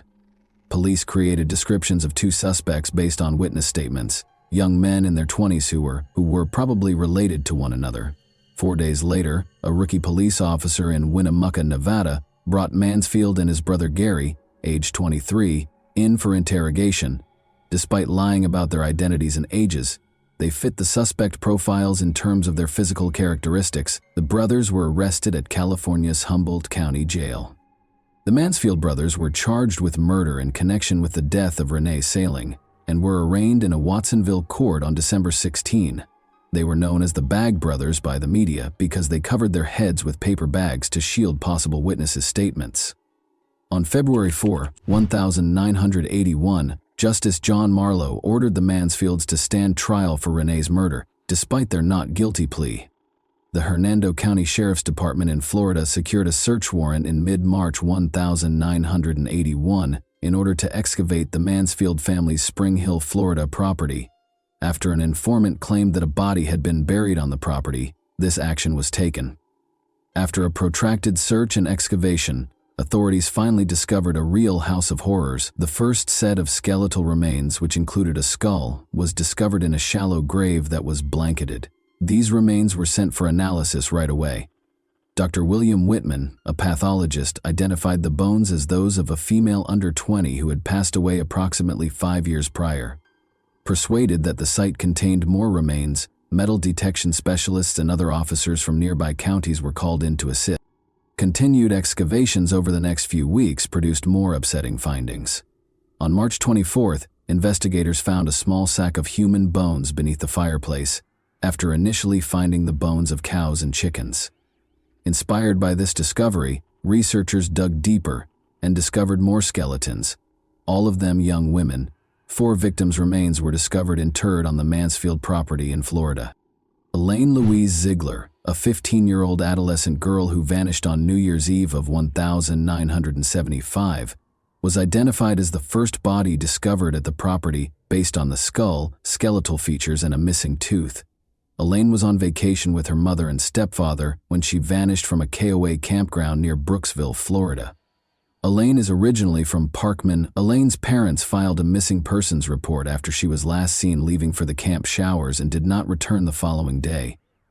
Initially thinking Elaine was a fugitive, the local police department and volunteers set up search parties to comb the area. Some said they saw a girl who fit her description riding a motorcycle, and when questioned, she said she was going back to Others claimed to have witnessed a girl who fit her description talking to a man in his 20s close to the shower area before he got into his car, which was a light blue Ford with Florida license plates. Among the remains was a young girl's skull, which Dr. Michael Charney, a now retired professor of anthropology, sent to Colorado State University for reconstruction. Jane Doe, the victim's tentative name, was believed to be under 13 years old. Sadly, no conclusive matches were ever found, and her identity is still a mystery. It wasn't until July 2022 that the third body, a white woman between the ages of 22 and 30, was identified, thanks to a breakthrough in genetic genealogy. On May 16, 1980, Teresa Finningham, then 16 years old, was reported missing after she did not appear for a scheduled job interview in Tampa, Florida. Teresa, a Hillsborough Community College employee and native of Tampa, was last seen on April 27, 1980, in the Pam's Liquor Lounge parking lot with a man who was described as a biker. She had left her glasses and car keys at the bar. Forensic dentistry was later used to identify her decomposing body. The Mansfield family home in Spring Hill was searched again almost 40 years after the original excavation. In October 2020, Mansfield's brother Gary was arrested on drug charges, which led to the second search. More human remains were found to have been traced, presenting a somber image of a serial killer whose crimes had been ignored for years. The families of the victims have found some closure as a result of the excavation and identification efforts, but there are still many unanswered questions regarding the full scope of the Mansfield brothers' crimes. In order to avoid local publicity bias, Mansfield's trial for the murder of Renee Saling in California was rescheduled to the city of San Rafael after the skeletons were discovered in 1981. His prior criminal activity and serial killing spree garnered media attention during the trial. A mistrial resulted from the jury's inability to reach a unanimous verdict in spite of the evidence presented. Chip Harp, the assistant state attorney, asked for and received a 6-month delay. On February 8, 1982, the new trial was scheduled to begin. Mansfield was charged with the murder of the young women discovered buried on his family's property at this time by a Florida Hernando County court. At the time of this indictment, Mansfield was being detained at the Santa Cruz County Jail in California. Mansfield's brother Gary and a woman named Cindy consented to testify against him at the retrial. He was sentenced to 25 years to life in prison. Initially claiming innocence, Mansfield entered a guilty plea to all 4 murders as part of a plea deal at the Hernando County trial for the Florida killings, earning him 4 life sentences. He acknowledged, "I'm pleading guilty because I am guilty of the charges and have no other reason," in a prepared statement. Despite early setbacks, Mansfield was ultimately found guilty and given several life sentences, which guaranteed his incarceration and prevented additional harm. His brothers and other witnesses' participation was essential in obtaining these convictions, underscoring the significance of thorough legal and investigative procedures when handling repeat offenders. The horrific findings on Mansfield's property, in particular, served as a sobering reminder of the extent of his violent tendencies and the difficulties law enforcement had in apprehending him. New developments in forensic investigation have led to the recent discovery of yet another of Mansfield's victims after decades of incarceration. Following several interviews, Billy Mansfield Jr. admitted in September 2022 to kidnapping 18-year-old Carol Ann Barrett from her hotel room in Daytona Beach and killing her soon after. Her body was discovered in a ditch 44 years prior to this admission. How many more unidentified victims could Mansfield be connected to? It is hoped that by cooperating, police will be able to solve other unsolved cases. Mansfield, now 68, is already serving 4 concurrent life sentences in Florida for different murder cases, in addition to a life sentence for murder in California. The state attorney's office in the 4th Judicial Circuit chose not to press further charges against him because he was already in jail when he confessed to killing Carol Ann Barrett. After more than 40 years of uncertainty and sorrow, Mansfield's confession offers the Barrett family some measure of closure. The case's reopening and the confession that followed demonstrate how law enforcement will continue to pursue justice, even as memories fade and time goes on. Because of the investigators' unwavering efforts to solve her murder, Carol Ann Barrett's story, which was marked by both her tragic end and her heroic final act, now has a conclusion. The events of that fateful night still leave us wondering what really happened as we reach the end of this incredible tale. What do you think of Carol's courage in offering to accompany Mansfield instead of her friend? Do you think there are more bodies buried elsewhere in Mansfield? And that wraps up today's chilling story. If you enjoyed this video, don't forget to like and subscribe so you never miss a new upload. Also, let me know in the comments what part of this story shocked you the most. Thank you for watching, and I'll see you in the next video.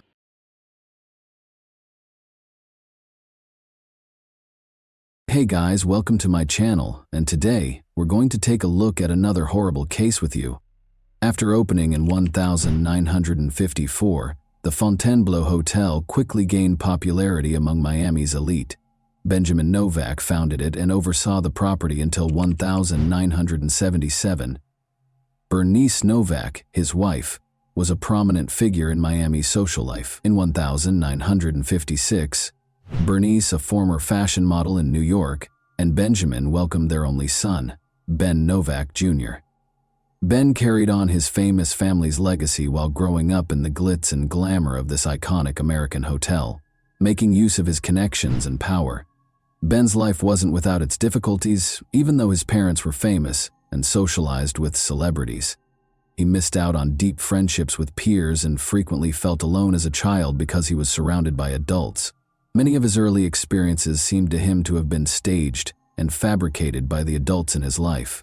He turned to comics as a means of escape, and Batman emerged as his favorite character. His early interest turned into a major passion as he grew older, and he eventually accumulated one of the biggest collections of memorabilia in the world, which included his very own Batmobile. Ben Novak Jr. inherited his parents' business sense in addition to their wealth.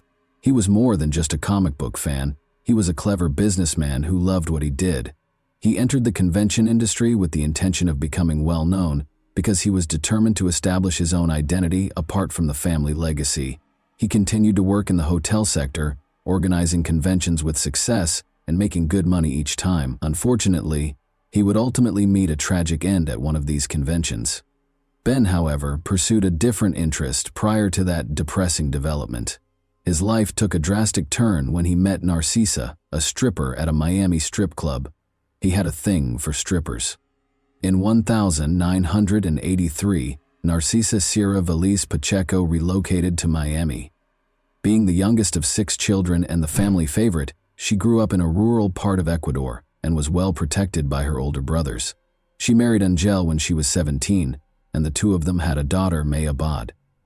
The family moved to New York City when May was 4 years old, but Angel soon left Narcisa and their daughter after the marriage rapidly soured. Narcisa remained in New York as a single mother and put in a lot of effort as a seamstress, but she felt that a life of more luxury was her destiny. In her ideal world, she would be able to drive fancy cars, go to glitzy parties, own and flaunt expensive clothing, and take luxury yacht cruises. Driven by this aspiration, Narcisa imagined a life devoid of worries about money and rent. But in the end, this dream would take her in a problematic direction. Narcisa made the decision to move to Miami with her daughter in the summer of 1983 in order to start over. At first, she struggled to find work because of her poor command of English. Narcisa started working as a stripper in order to make quick cash and provide for her and her daughter. She saw it as a chance to meet rich men who were prepared to spend a lot of money. When Ben Novak Jr., a 27-year-old millionaire, entered her club shortly after she opened, she struck gold. She and Ben clicked right away after a lap dance. Ben gave Narcisa lavish presents, lavished her with lavish vacations, and gave her sizable sums of money. Narcisa's fascination with luxury only grew as a result. But this new relationship didn't exactly sit well with Ben's family. His mother, Bernice, who was very close to him, was unimpressed, and his father had died. Ben's mother's disapproval of Narcisa did not stop him, even though they spoke every day and she had a big influence on him. Instead of marrying a stripper, Bernice had hoped he would wed a reputable Miami socialite. When Narcisa married Ben in 1991, she accomplished her goal.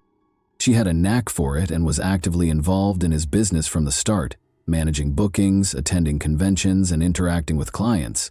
Narcisa, however, favored a relaxed way of life, engaging in endless shopping and leading a carefree millionaire's lifestyle.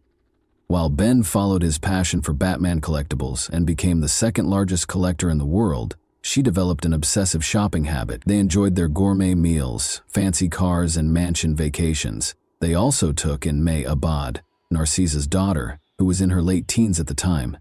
Ben became the father figure she had been missing for 18 years, and they grew close. May, Ben, and Narcisa led a lavish lifestyle, but on April 4, 2009, Ben's mother, Bernice, died suddenly, turning his life upside down. A neighbor found Bernice's body in her Fort Lauderdale residence. Her death was officially declared an accident, despite the suspicious circumstances. Blood was discovered flowing through the kitchen and into the laundry room from her car. According to the authorities, she must have fallen and hurt herself, striking her head on the car mirror, before bleeding as she entered the vehicle and eventually passing away. After his mother passed away, Ben was devastated by the loss and went into a deep depression. Narcisa pretended to be a helpful wife while attending the funeral. Ben threw himself into his work at Convention Concepts Unlimited as a way to deal with his loss. Ben and Narcisa arrived in New York on July 12, 2009, where Ben was in charge of a significant conference at the Rye Brook Hilton. More than 1,000 people attended the event, which was for the esteemed client Amway Global International. Around 7 a.m. on the morning of the 12th, Narcisa left their room to join her daughter for breakfast. About 30 minutes later, she came back into the room to find her husband bleeding and bound on the floor. He had already passed away. Another member of the well-known Novak family had been murdered only 3 months after Bernice's passing. Ben's death was promptly deemed a homicide by the authorities. Ben was discovered with his hands bound behind his back and his legs duct taped together below the knees, only wearing his underwear. He had been lying in bed, probably asleep, when he had been hit in the head by something. The attacker left his body face down on the floor after bludgeoning him to death. Police discovered the bed covered in blood that had spilled onto the floor around his dead body. Ben's eyes had been gouged out at the scene, which was a terrifying detail. Narcisa told the police right away that she thought the murder might have been a robbery, but the room didn't seem to be lacking anything. Not even a few $100s in an envelope was damaged. One would anticipate that valuables, particularly cash, would have been taken if it had been a robbery. Additionally, according to Narcisa, Ben had a recent heated argument about money with someone at a Comic-Con, and the other person had allegedly threatened him. Lead detectives swiftly rejected it, despite the fact that they could find no proof for it. Investigators briefly looked into the Novak family's prior ties to the mafia, but quickly concluded that this approach was fruitless because Ben Jr. had no affiliation with organized crime. Rather, Narcisa was the subject of increased police scrutiny. Even though she was in control, she asked strange and inappropriate questions, like whether Ben might have had a heart attack and died. Given the graphic and brutal manner of his death, his body was bound and his head bludgeoned. This question raised eyebrows. At the station, Narcisa was taken in for additional interrogation. Her answers cast serious doubt on her version of what happened. She said that after returning from breakfast, she stumbled over Ben's body and screamed as she called the operator. Despite the blood-soaked room, she also claimed that she didn't recall seeing any blood, which ran counter to the police's account of the scene. She also mentioned sitting next to Ben and rubbing his leg, which seemed strange given that his head had sustained the majority of the damage. Suspicions were heightened by her inconsistency in failing to notice the blood. Additionally, investigators were attempting to ascertain how the murderer entered the room. The hotel's electronic door locks tracked each key's usage by date and time, and Narcisa was the only one with a key.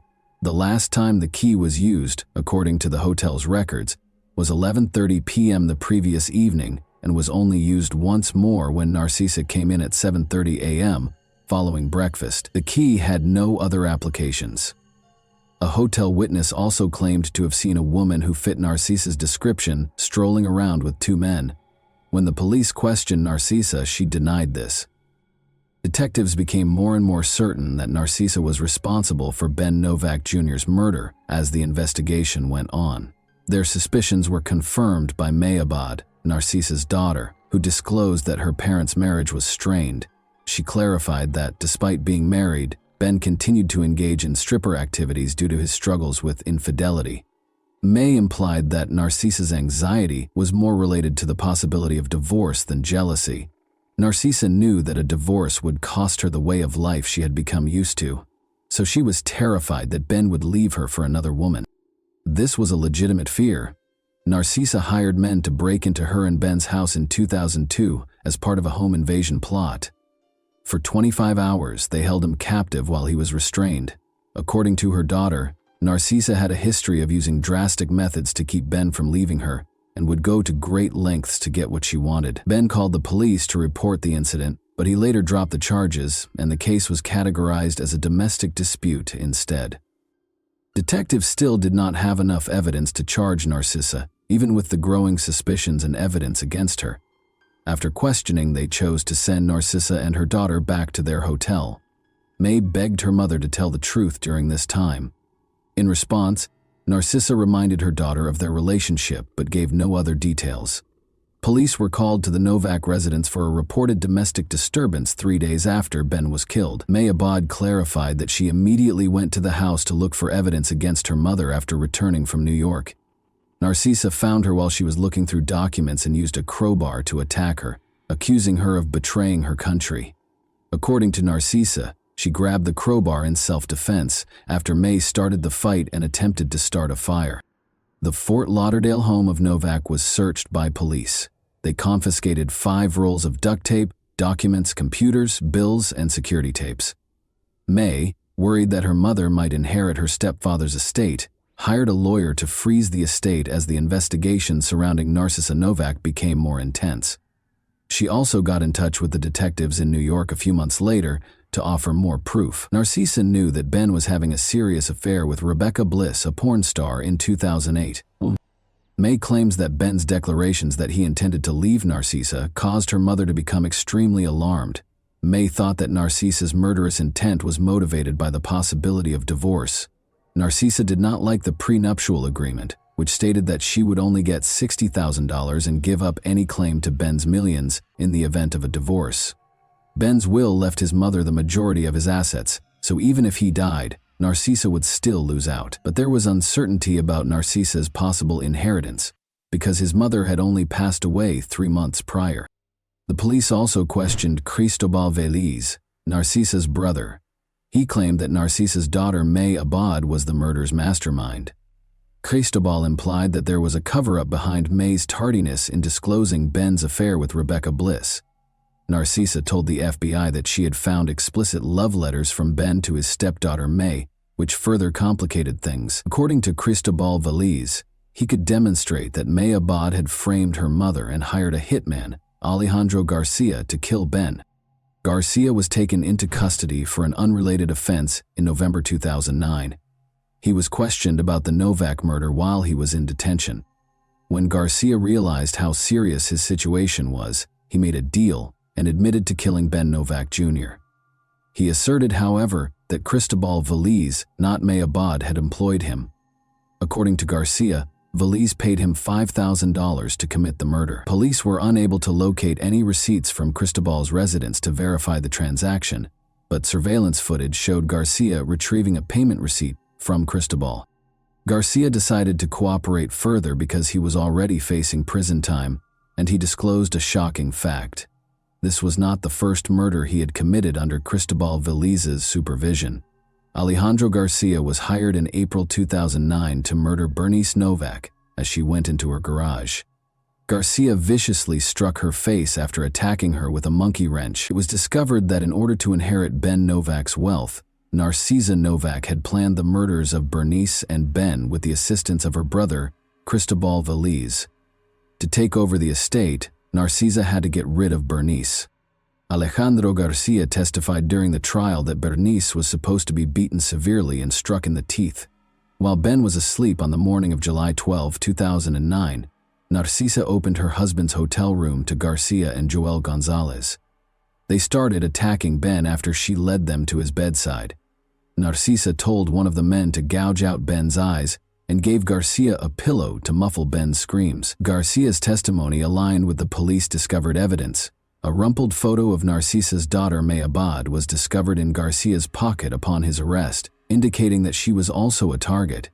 Cristobal and Narcisa had also plotted May's murder. Police questioned why Ben's burial was delayed after his body was kept at the Westchester County morgue for 2 months. The investigation found that Narcisa was preoccupied with rifling through Ben's Batman collection, embezzling funds from his business accounts, and swaying bank tellers to gain access to his safe deposit box instead of attending his funeral. Narcisa and Cristobal were taken into custody for the killings on July 8, 2010. They were officially charged with the murder of Bernice Novak. Their trial started on April 23, 2012, a year later. Despite his decision to testify in his own defense, Cristobal gave a terrible performance. During cross-examination, he contradicted himself several times. Both Narcisa and Cristobal maintained their denials of involvement, even after video footage showed Garcia and Gonzalez monitoring the hotel, and phone records showed a 2-year correspondence between the two that implied premeditation. Ben had been preparing to leave Narcisa, according to Rebecca Bliss, his mistress, who testified. Rebecca disclosed that Ben was willing to improve their relationship after expressing discontent with his marriage. Every day, he assured her of his commitment to her and declared his love for her. Rebecca had previously been confronted by Narcisa regarding the affair, and she had turned down her offer of money to leave Ben. At one point, Narcisa even pretended to be Rebecca, which led to Rebecca's apartment losing power. Furthermore, Rebecca said that 6 months prior to Ben's actual passing, Narcisa had lied to her condo management by claiming that he was dead and therefore unable to pay rent. Narcisa threatened that no one else would have Ben if she couldn't, according to Rebecca. In an attempt to receive lighter sentences, Narcisa and Cristobal both tried to place the blame on the other during the trial. Cristobal was the main mastermind behind the killings, according to Narcisa's lawyer, who argued for a reduced sentence of 27 years. Cristobal continued to blame his niece May Abad as the main conspirator in the meantime. Narcisa was found guilty on 12 of the 13 charges against her, while Cristobal was found guilty on 14 of the 15 charges, even though detectives had thoroughly investigated and rejected these claims. Narcisa's conviction resulted in her losing all claim to the inheritance she had hoped to inherit.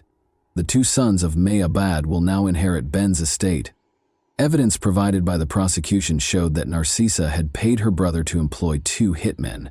According to the murderer's testimony, Cristobal had enlisted their help and given them instructions from Narcisa on how to carry out the assaults. Binding Ben and gouging out his eyes were among the instructions. When the murderers reached the hotel early on July 12, Narcisa let them into her husband's room, led them to Ben, who was asleep, and gave him a pillow to stop him from screaming. Ben was severely beaten with dumbbells until he passed out, leaving him for dead. According to Garcia's testimony, the initial intention was not to kill Ben and Bernice, but rather to cause them severe injuries. Both Narcisa and Cristobal were found guilty at the end of the trial of murder, conspiracy to commit murder, stalking, domestic abuse, money laundering, and witness tampering. When the guilty verdict was read, Narcisa gave up her right to appear in court. Both were convicted and given life sentences without the possibility of release. As a result of their cooperation with the investigation, Alejandro and Joel entered guilty pleas to lesser charges and received sentences of 17.5 years. And that wraps up today's chilling story. If you enjoyed this video, don't forget to like and subscribe so you never miss a new upload. Also, let me know in the comments, what part of this story shocked you the most? Thank you for watching, and I'll see you in the next video.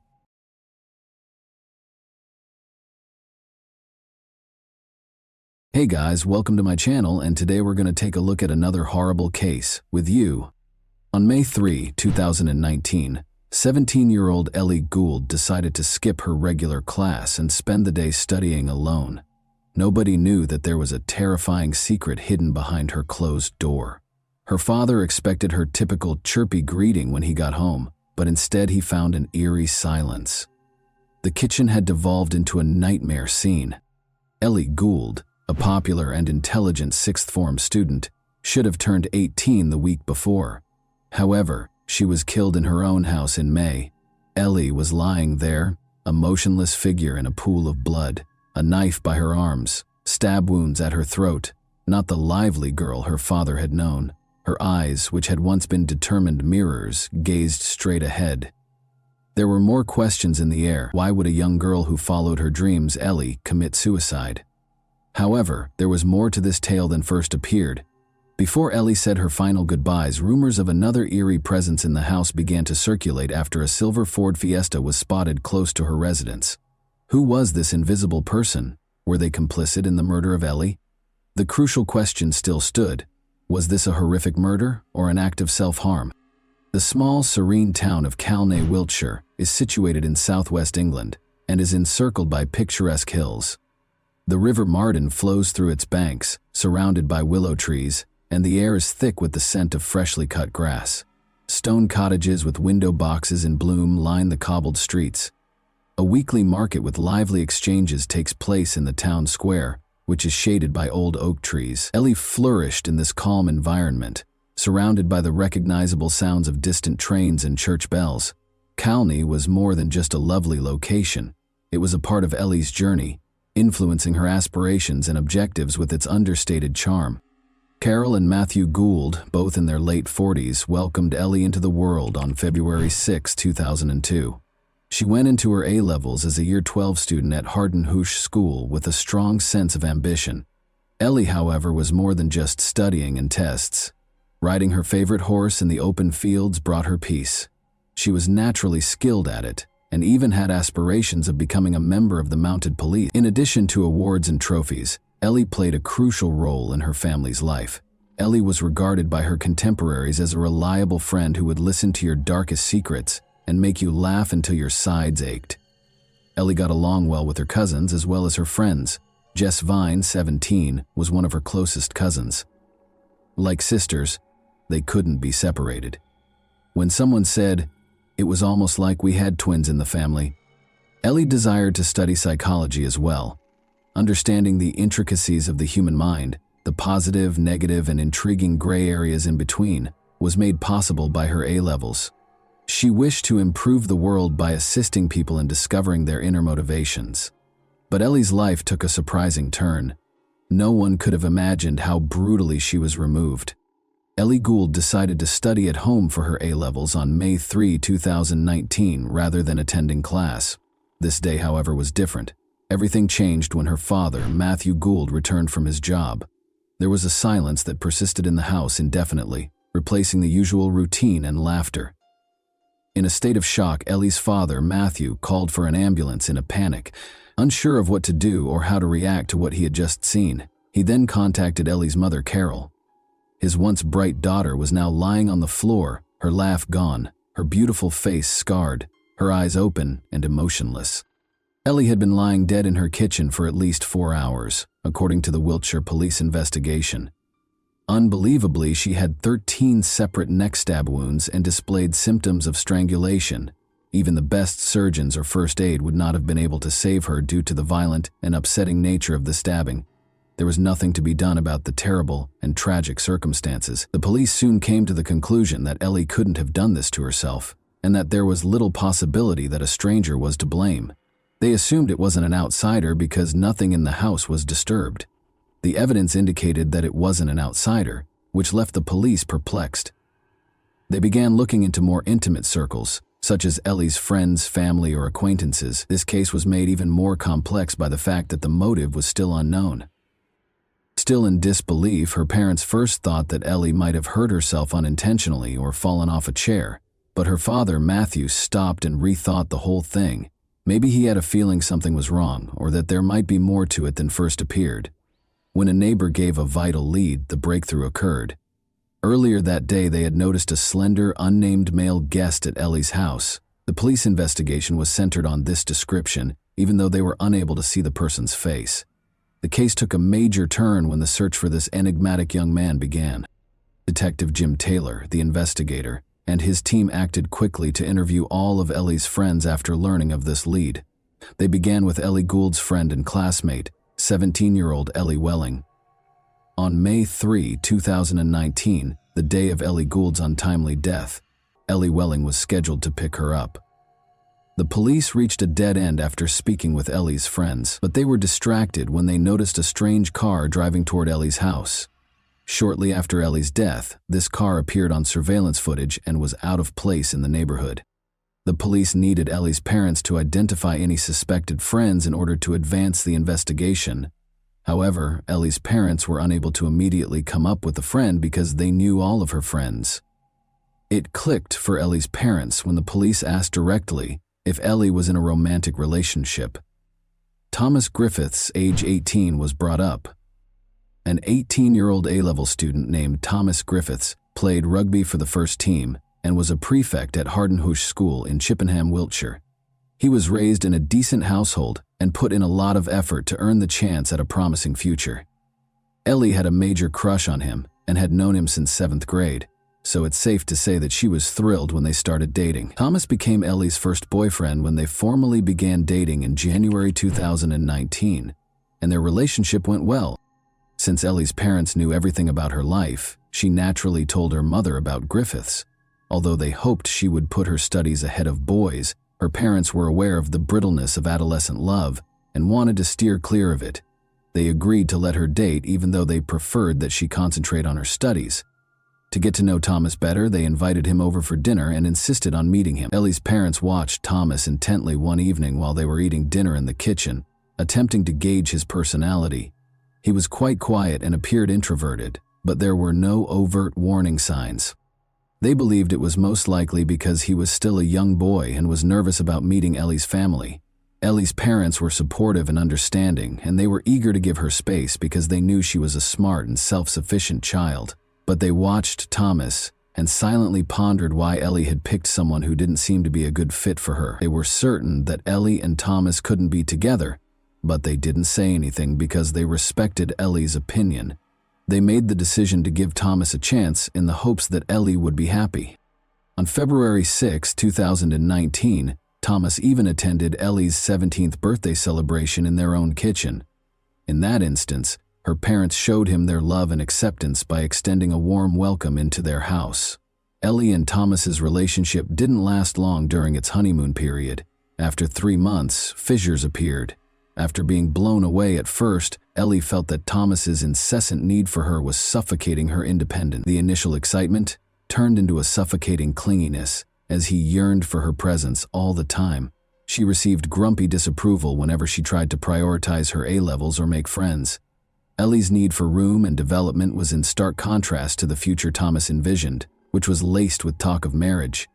Their relationship goals were headed in opposite directions and would eventually collide. Feeling stuck in a commitment she wasn't prepared for, Ellie longed for independence and the opportunity to be herself. The once ideal romance had devolved into a battle to uphold her individuality while juggling expectations.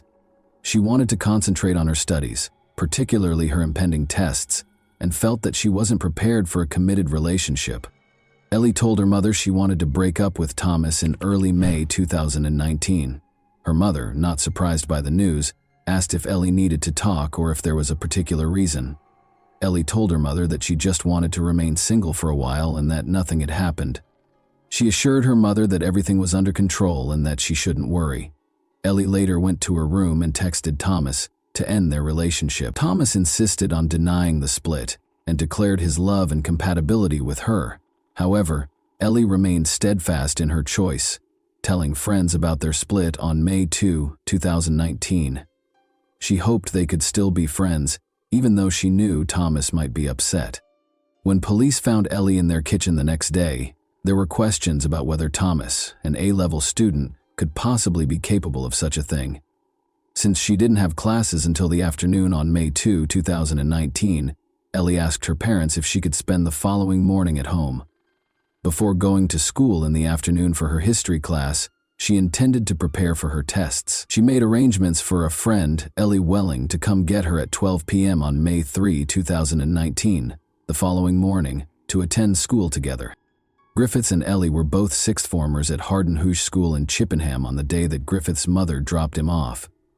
Thomas walked into the school cafeteria and asked Ellie's friends where she was. He had been looking for her since the morning, wanting to talk about their breakup the night before. He made the snap decision to leave as soon as he found out that Ellie wasn't in school. Thomas pretended to be ill and told a teacher so before heading to the local bus stop. He quickly changed into a different pair of sneakers and a black hoodie as he made his way home, but just as he was about to leave, his mother came home without warning. In a panic, he hurried to hide in a cupboard until she was gone. After his mother left and he was left alone, Thomas grabbed the extra car keys and made the 10-minute drive to Ellie's house. He wanted to speak with her, so he knocked on her front door when he arrived. When Thomas realized Ellie was serious about ending their relationship, they reportedly got into a heated argument in the kitchen. He began choking Ellie in the midst of the argument. Thomas continued to fight despite her valiant attempts to defend herself, and Ellie fainted. He grabbed a knife from the kitchen and stabbed Ellie 13 times in the neck. She was unable to defend herself, but he washed the knife to get his fingerprints off it when he noticed she had stopped moving. In order to make it appear as though Ellie had caused her own harm, he then set up the scene. Once he had cleaned up the scene, he pretended to be Ellie and texted a friend using her phone. He took this action to make sure Ellie's body wasn't discovered until much later in the day. Ellie unintentionally scratched Thomas's face and neck while defending herself. Upon noticing these marks, Thomas devised a scheme to conceal his actions. In a group chat, he expressed to his friends how devastated he was by the breakup and even claimed that he was intentionally harming himself. He then suggested that they meet up to discuss their relationship while sending messages to Ellie's phone, as though he was not aware of anything out of the ordinary. To ask Thomas about Ellie, the police visited his home. His neck, which had new scratches from Ellie's brutal murder of him, caught their attention right away. The police were aware that there was more to the story, even though Thomas denied any involvement in Ellie's murder. Investigators looked at the family's Wi-Fi router settings and found that shortly after Thomas got home from school on May 3, his phone disconnected from the home network. It didn't reconnect until after 12 p.m. after being offline for several hours. Suspecting that this period coincided with Ellie's murder, they examined surveillance footage surrounding Ellie's home to learn more. A silver Ford Fiesta was seen leaving Ellie's neighborhood at 11:56 a.m. on CCTV footage from a passing bus. The police were able to identify the Griffiths family because the car's registration number was visible. Thomas was clearly implicated as the driver because no other family members were present at the time. Thomas steadfastly denied any involvement in Ellie's murder or presence at the crime scene, in spite of this evidence. Thomas's phone connected to the home network after 12 p.m., but disconnected for an 18-minute period, police found after closely examining the family's Wi-Fi router. When the police focused on the area around them, they noticed a wooded area. They walked to the woods in precisely 9 minutes after leaving Thomas's front door. When the 9-minute mark came, they stopped and looked around. Investigators found a pair of black sneakers that contained Ellie's blood during the search in Thomas's room, which further added to the growing body of evidence. They also quickly found a black bin liner that contained blood-stained napkins, clothing, and towels that were later found to contain Ellie's DNA. Thomas was then taken into custody and accused of killing Ellie Gould. Thomas admitted in August 2019 that he intended to enter a guilty plea to the offense. He described going to Ellie's house early on May 2, confessing to a fight and a blackout, and stating that he was unable to remember what happened next. In a heartbreaking statement, Ellie's mother, Carol, recalled how the family welcomed Griffiths into their home and even shared in Ellie's birthday celebration, demonstrating their faith in him. After Ellie was murdered, she described the unthinkable experience of holding her cold hand, pain no parent should have to go through.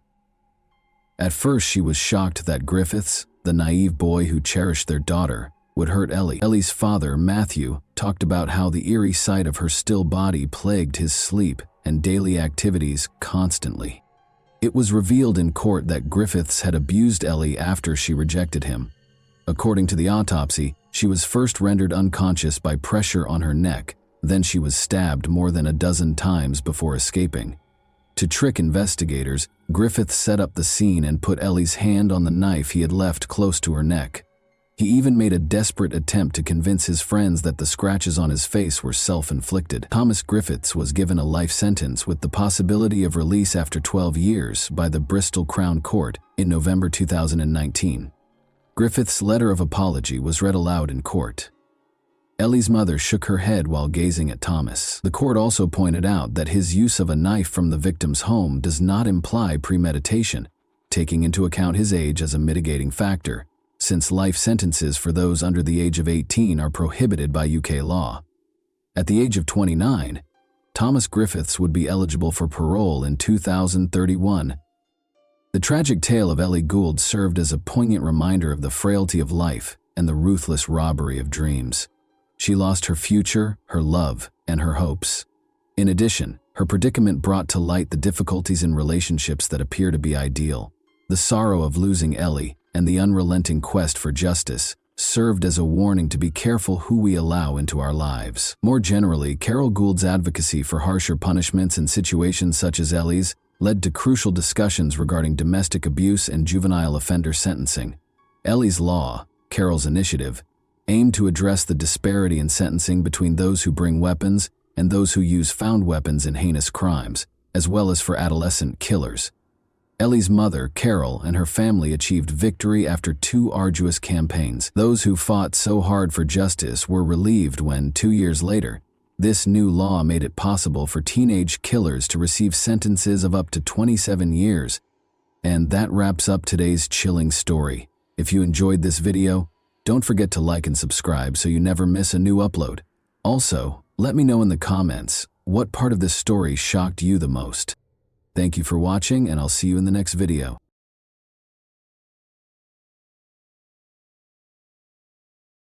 Hey guys, welcome to my channel, and today we're going to take a look at another horrible case with you. She was a virtuoso in her art and a master of tricks, never leaving any traces behind. Her lack of humanity was the only thing that made her successful. Nobody could have predicted that a quiet but intelligent girl would grow up to be one of the world's most skilled criminals, behind a long string of schemes that funded her transformation from a regular girl into a dangerous individual living in luxury. The vicious con artist, who had a taste for killing, was the epitome of evil and was always one step ahead of the police. Until they finally got a chance to confront her in person. Steve and Jane McGowan, who lived in Florida, received a letter from their sister Beverly, who was 34, on Thursday, July 19, 1990. She wrote that she was leaving them and starting a quest to discover who she was in this world. Beverly went on to say that she planned to leave right away, so she was selling her apartment and resigning from her job. The brother and sister were shocked by what they read in the letter. Beverly had put in a lot of effort and was happy with her new home and job. She worked 2 jobs to pay off the mortgage and had just bought the apartment of her dreams. When Jane rushed to the police station to report her sister's disappearance, the letter claimed that Beverly had left on her own initiative, so there was little the authorities could do. Steve and Jane went to Beverly's apartment in Pompano Beach to try to find answers to their questions after discovering notepad sheets at her house with the letter written in her handwriting. They saw right away that Beverly's red Volkswagen Fox was not parked where it usually was. Even though Beverly wasn't in the apartment, it didn't seem like she had moved out permanently. Clothes hung in the closet, a nightshirt rested on the unmade bed, and dirty dishes were in the sink. But there were also indications that Beverly had no plans to come back. Her 2 cats were nowhere to be seen, the answering machine was gone, and the phone was disconnected. After searching through drawers, Steve and Jane found that Beverly's address book, birth certificate, and passport were also gone. In addition to her part-time job at a nonprofit, Beverly worked in a bank's loan department. Steve called the bank to ask if her coworkers could provide more information. They told him that Beverly had taken a sick day, claiming to be ill, the day before he got the farewell letter. Given Beverly's reputation as a trustworthy and accountable worker, this was out of the ordinary. She asked them to sell the mortgaged property and get rid of her personal belongings that were still in the apartment during the phone call, adding that she no longer wanted to live there. In order to confirm her request, Beverly was asked to send a telegram, which she did. Steve and Jane had to accept that their sister had actually left without telling anyone why, despite the peculiar circumstances. Nevertheless, Steve closed Beverly's credit cards and persuaded the police to report her missing. Closing the cards would upset her travel schedule and make her angry enough to call the family, he thought. While Steve and Jane were checking out their sister's apartment that same evening, a fisherman and his young niece went fishing to find bait for their next trip. They reached a broad irrigation canal in a secluded part of St. Lucie County, 160 kilometers north of Pompano Beach. When the fisherman saw what looked like a bag of trash, he left his niece in the car and started to walk along the canal. He rushed back to the car and called the police as he got closer and recognized what it was. When deputies from the St. Lucie County Sheriff's Office got to the spot the fisherman had pointed, they found a woman's body. It was clear that in addition to killing her, the killer did everything in his power to hide her identity. But he missed something.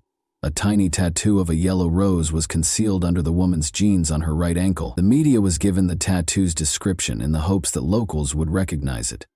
Around 10 p.m., Steve McGowan had already arrived home when the phone rang. It was his sister's missing friend. She had recently learned of the discovery in the St. Lucie Canal and Beverly's corresponding tattoo. Steve and Jane went to St. Lucie the following day to talk to investigators and show them a picture of their sister. Although conventional identification techniques had to be disregarded due to the body's condition, they were both certain that it was their Beverly. A comparison of her dental records proved it was her. No blood or suspicious objects were found during the examination of Beverly's apartment. No indication of a struggle was present. Jane and Steve were unable to comprehend who would hurt their sister. Her nephews in particular loved her, and she loved them in return. Beverly didn't have a lot of money, and she didn't have any complicated relationships. The deaths of her two boyfriends in different auto accidents cast a shadow over her life, but Steve was sure Beverly had been enjoying her life lately, even in spite of her past. Despite working 2 jobs, Beverly's income was insufficient to pay her mortgage. She began renting out one of her apartment's bedrooms in order to supplement her income. Investigators discovered a notebook containing a list of possible tenants while searching her apartment. Except for one, each entry contained the full name, phone number, and the time of the apartment viewing. Alice was the only name on the first line, which was scheduled for Tuesday at 6:30. Beverly had heard nothing but good things about Alice. She worked for the famous company IBM, was from London, drove a fancy car, and was immaculately dressed. Due to a temporary transfer to the company's Fort Lauderdale office, Alice had relocated to the area. She told her friend that Alice would be moving in on Friday, July 20th, and she had impressed Beverly enough that she decided to make her the new neighbor. By the way, Beverly said she was first introduced to numerology by Alice. Alice tried to forecast Beverly's future, but she required a number of numbers that were important to Beverly, including her date of birth, social security number, passport number, and even information from her driver's license. The odd thing is that Beverly gave her all these numbers. She shared Alice's future predictions with her friends because, all things considered, she was happy with them. Regretfully, she didn't give them her new neighbor's last name. The identity of Alice was still unknown. Furthermore, there was no proof that Alice had ever been to Beverly's apartment, let alone moved in. When the investigators contacted IBM, they were told that the company did not have any UK workers in the South Florida region. They didn't even have a Fort Lauderdale office. According to the results of the financial investigation, someone took $795 out of the $800 in Beverly's bank account on the day her body was discovered. Then, at a Miami shopping center, she used her credit card to buy books and women's clothes. The customer was described as bright blonde with a British accent by the salespeople who assisted her. The tall blonde woman who had garnered national attention at the time fit the description. Police officer Lori Bembenek had been given a life sentence in 1,982 years, 8 years prior, for killing her ex-husband's ex-wife. There had been a stir about the case. Lori was somewhat of a celebrity due to her glitzy appearance and the high-profile nature of the case. Lori had freed herself from Wisconsin prison a few days prior to Beverly's murder. The Miami salesperson identified Lori Bembenek as the person who had used Beverly's credit card after seeing pictures of her, until it was revealed that Lori had actually fled to Canada and was not in Florida at the time of the crime. The police were baffled as to how the path of a modest bank employee could have intersected with that of a convicted killer. However, Beverly's card was used once more in Miami, this time at a travel agency, on Friday, July 20, 1 day after her body was found. Interestingly, the cardholder looked like a man disguised as a woman. The individual wore oval-shaped glasses and a cheap black wig in the Cleopatra style. The man identified himself as Sam, and spoke with a British accent. Sam apparently used the card to buy a ticket for British Airways Flight 2922 because he was going to London in 2 days, on July 22nd through 2922. Investigators looked through Flight 292's passenger registration records and those of every other flight that was scheduled to depart for Britain on July 22. None of them bore the name of Beverly McGowan, but after being parked there for 5 days, Beverly's car was discovered in the airport parking lot. 4 synthetic black wig hairs were found inside the car, but fingerprints inside the car did not show any significant results. On Monday, July 23rd, according to London time, British Airways Flight 292 touched down at Heathrow Airport. A traveler with oval glasses and short black hair came up to the Avis car rental desk after the plane touched down.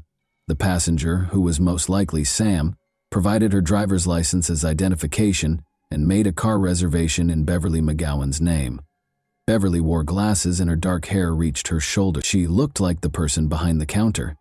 Sam gave Beverly's Visa card to the clerk when she asked for a credit card to pay for the car's fuel. However, the card was turned down. They may have gone over the limit and paid in cash, Sam clarified. Actually, Beverly's credit cards had been canceled by her brother Steve by that point. Sam was long gone by the time Florida detectives found out about this botched transaction. Transactions on the credit card could not be tracked because it was no longer in use. American law enforcement agencies had no jurisdiction over Sam once he arrived in Britain. Detectives from Florida called the London police to ask for help.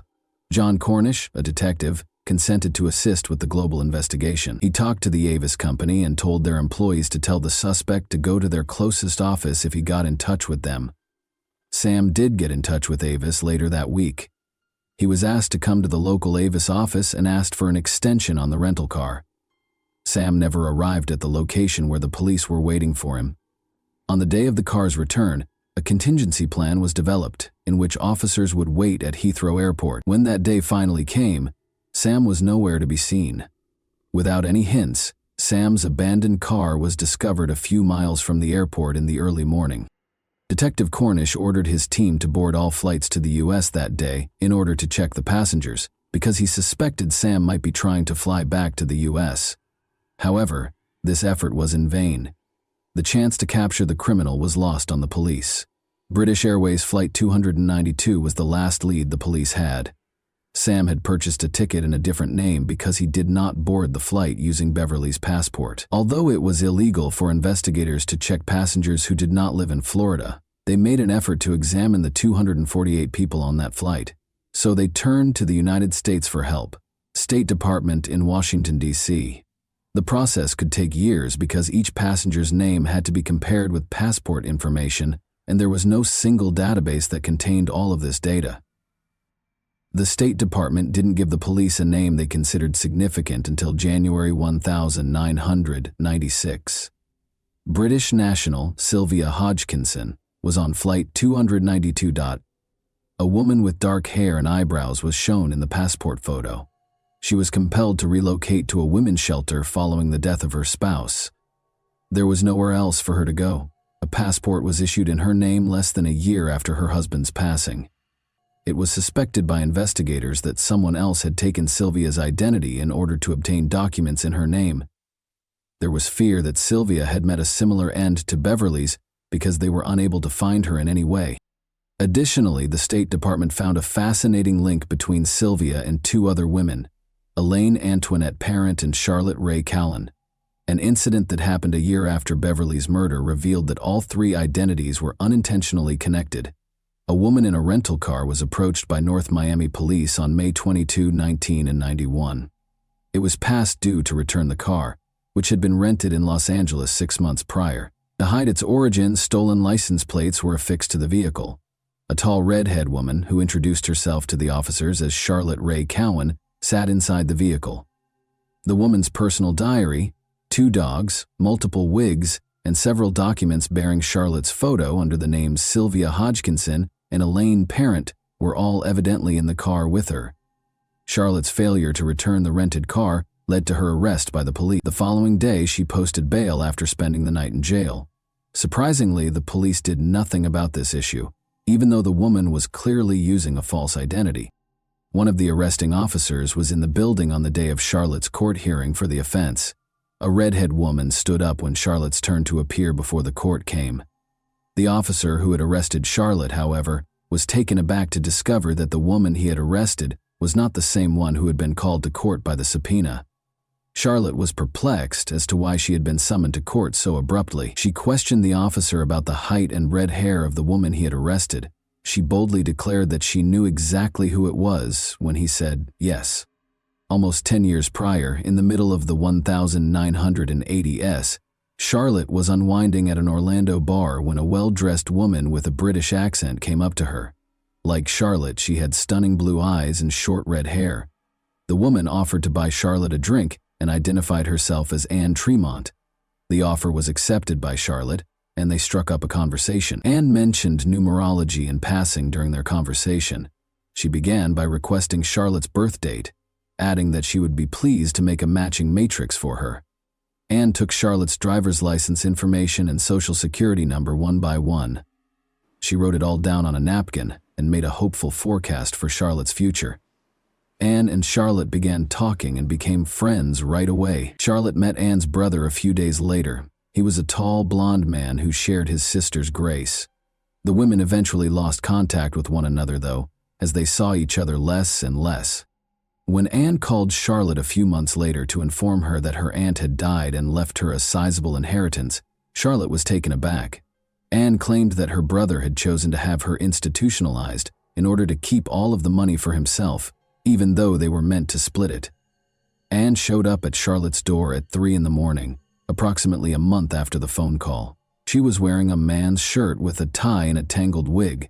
She broke down in tears as she described how she had gotten out of the institution where her brother had put her.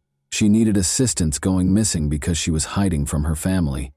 In order to establish a new identity for herself, Anne pleaded with Charlotte to let her take her birth certificate. At first, Charlotte declined, but after witnessing Anne's distress, she grudgingly consented. The birth certificate would be returned shortly, her friend assured her. Charlotte didn't hear from Anne for weeks. She started to worry. The birth certificate and a note from Anne expressing regret for the wait were finally sent to her.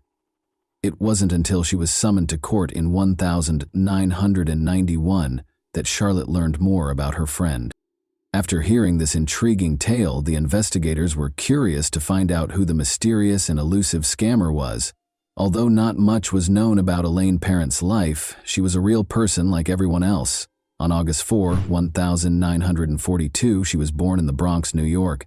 Her parents were loving and reasonably well off, and she was their only child.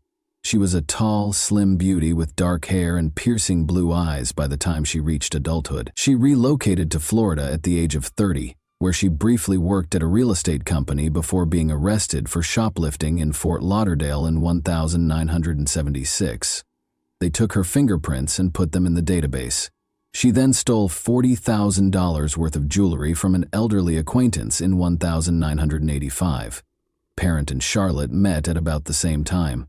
The fingerprints of the parent and the woman who was arrested in 1991 for not returning a rented car were compared. They were identical. Elaine Parent was the woman posing as Charlotte Cowan. Naturally, it was assumed that Elaine Parent, the elusive suspect Sam, and the new neighbor Beverly McGowan's Alice were all the same person. They still had to establish a clear connection between Elaine and Beverly's murder, though. In addition to reviewing the case's evidence, the detectives looked through a notebook that contained letters that Beverly had written to her sister and brother. This specialized equipment uses an electrostatic detection device, ESDA, to find impressions or indentations left by previously written letters on paper. The notebook had been used for a number of other letters that weren't written in Beverly's handwriting, according to the analysis of the notebook. The author appeared to be a woman with a deep-seated animosity toward Beverly.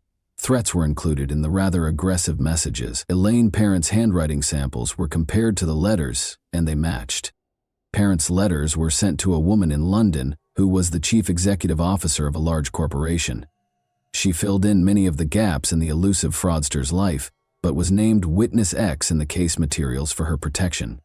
The woman disclosed that she and Elaine became friends right away after meeting during a trip to Miami in the 1980s. Elaine reportedly fled to London in 1985 while the police were looking for her in connection with the jewelry theft, and she asked witness X if she could stay with her. However, Elaine's unstable and explosive temperament quickly made it clear to the two young women that they couldn't live together. The scammer went back to the United States in 1990, but witness X was shocked when she left for London at the end of July. She was operating an Avis rented vehicle. Parent stole two of her old friend's dogs and fled to the United States 3 months after she returned to London. She then tried to extort a ransom for her dogs by sending witness X threatening letters. Clearly, these were the same dogs that were discovered in her possession when she was arrested in Miami in 1991. The State Department accused Parent of forging her passport by the end of 1996, but they were clueless as to where she might be hiding. Elaine Parent was featured in an episode of the television program America's Most Wanted in 1998. Patricia Evans of St. Petersburg, Florida, was watching television at home when the show started. She instantly recognized Elaine when she saw her photo. Elaine was known to Patricia Nevins, a church employee, as Sandra Little, a blonde. In 1992, Patricia met Sandra Little while she was residing in a St. Petersburg homeless shelter. Sandra lived with Patricia for nearly a year and a half after Patricia let her use her empty bedroom. Sandra sued a restaurant during this time after she hurt herself after slipping there. She prevailed in the case and was compensated, though it is unknown how much. Patricia talked about a number of odd things that happened when she lived with Elaine. She was once informed by Elaine that adopting a new identity was one way to live a dignified life.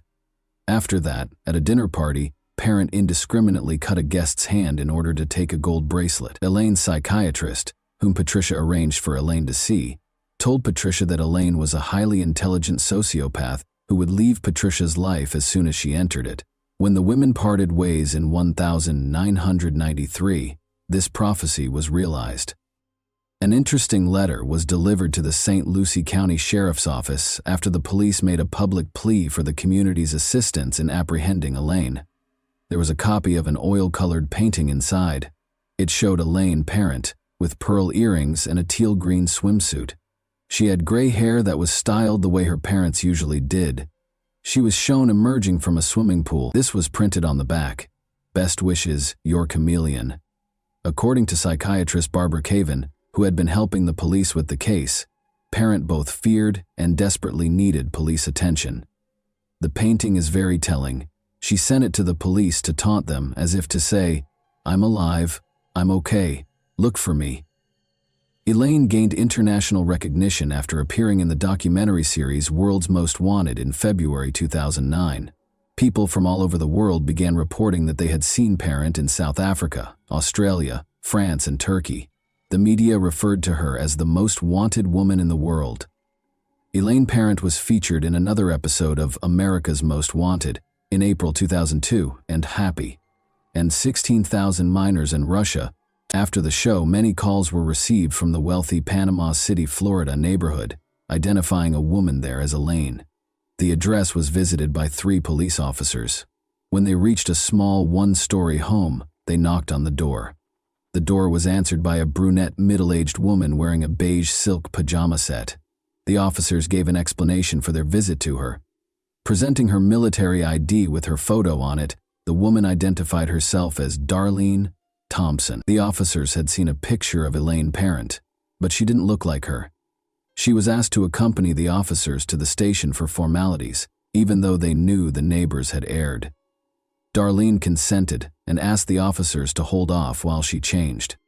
As the officers waited outside the bedroom, one of them looked over Darlene's identification card and, as a former military man, he saw right away a vital missing stamp that verified the document's legitimacy. She replied that she was getting dressed when the officer knocked on the bedroom door to ask about this. She never emerged, despite the officers waiting for her to do so. When the officers hurried into the bedroom after hearing a gunshot, they discovered Darlene dead. The identity of Darlene and Elaine Parent was formally verified by subsequent fingerprint analysis. Elaine lived in a house that turned out to belong to another woman, She had rented a room to Elaine since August 2001. She is a nice woman who loves to cook, according to the homeowner. Elaine's Florida driver's license, which had her photo on it but the name of the woman she was staying with, was discovered during the house search. She had jotted down details about a man from the nearby town of Lynn Haven, including his credit cards and social security number, in a notebook. Elaine's closet was stocked with men's and women's clothes, as well as wigs. They also found a book on theatrical makeup and another on learning French. Elaine's laptop, which some of her acquaintances claimed she frequently used for work, was never located. When she was arrested more than a decade ago, she had her diary with her because Charlotte Cowan was also missing. The police discovered a flyer featuring a picture of Elaine and the name Antonia Racerman, which is another fascinating aspect of the portrait. It looked as though Elaine had made the flyer herself, and the local police chief later conjectured that she had done it to intimidate someone. The flyer said that she was wanted by the FBI for the murder of a government official at a hotel in Washington, D.C. Many questions remained after Elaine's death. According to the police, she used up to 20 different identities in countries such as the United States, the United Kingdom, Turkey, Israel, France, and South Africa. Although no other victims have been located, some believe she may have committed more murders. There are differing views on whether she worked alone or with an accomplice. Investigator Norma Pfeiffer told the media 3 years before she died, "The brutality of the McGowan murder makes me think that someone capable of this has either done it before or will do it again. She couldn't have run Beverly alone, according to some. And let's not forget about the handsome blonde man she passed off as her brother." According to psychologist Barbara Kerwin, Elaine is a virtuoso in her field, who can read people's souls and identify their weak points with ease. The reason behind her crimes is still entirely unknown, though. Why, given her high IQ, would someone like Elaine decide to commit crimes rather than excel in any other field, especially since her crimes brought her more fame than fortune? Kerwin, however, feels she is aware of the motivation behind Elaine's plots, her own inner demons. Barbara said, "I believe she impulsively stole the identities of others to fill her own emptiness." And that wraps up today's chilling story. If you enjoyed this video, don't forget to like and subscribe so you never miss a new upload. Also, let me know in the comments what part of this story shocked you the most. Thank you for watching, and I'll see you in the next video.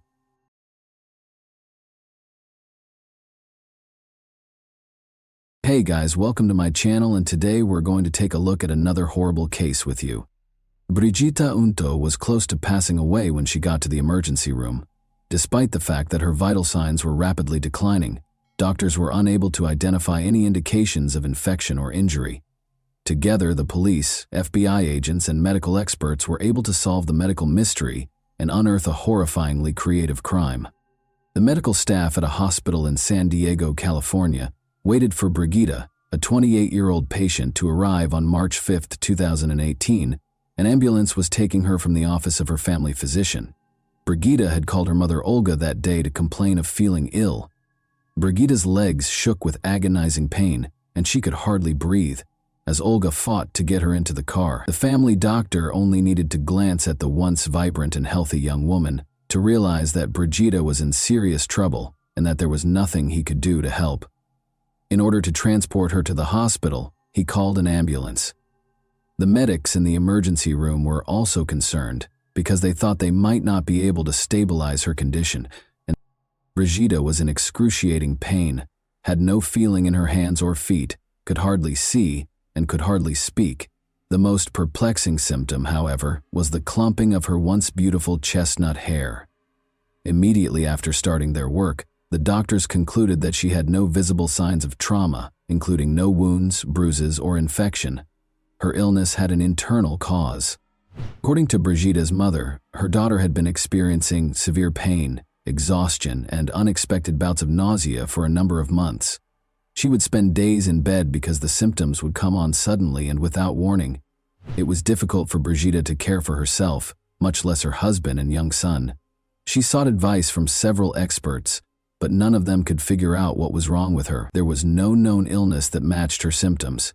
She was even told by one doctor that her condition was how critical days manifest. Ultimately, the doctors determined that stress was the cause and gave her tranquilizers. But her health deteriorated. The emergency department's medical staff recognized that she was in danger of dying within days if they didn't find out what was wrong with her quickly. Brigitta was raised in California, a short distance from the Mexican border. Her mother looked after their two daughters, Brigitta and her younger sister, Olga, while her father worked at customs between Mexico and the United States. The girls were raised in a loving and supportive household. Brigitta thrived academically while attending a Catholic school with joy. According to her friends, she was the sweetest and most amiable girl they had ever met. Running was Brigitta's passion, and she even represented her school in competitions. She met Race Remington Unto, her future husband, while running. Although Race went to a different school, they met in high school and shared a love of sports. Because Brigitta's daughter had no interest in dating boys, her family initially paid little attention to their friendship. She spent most of her time studying and playing sports, but over time, the young couple began dating and became more involved with one another. Race was able to bring out Brigitta's more daring side, and they quickly became inseparable. Race had a very lofty ambition. He wanted to enroll in the Annapolis-based United States Naval Academy. It was a difficult task because the student acceptance rate was less than 8%.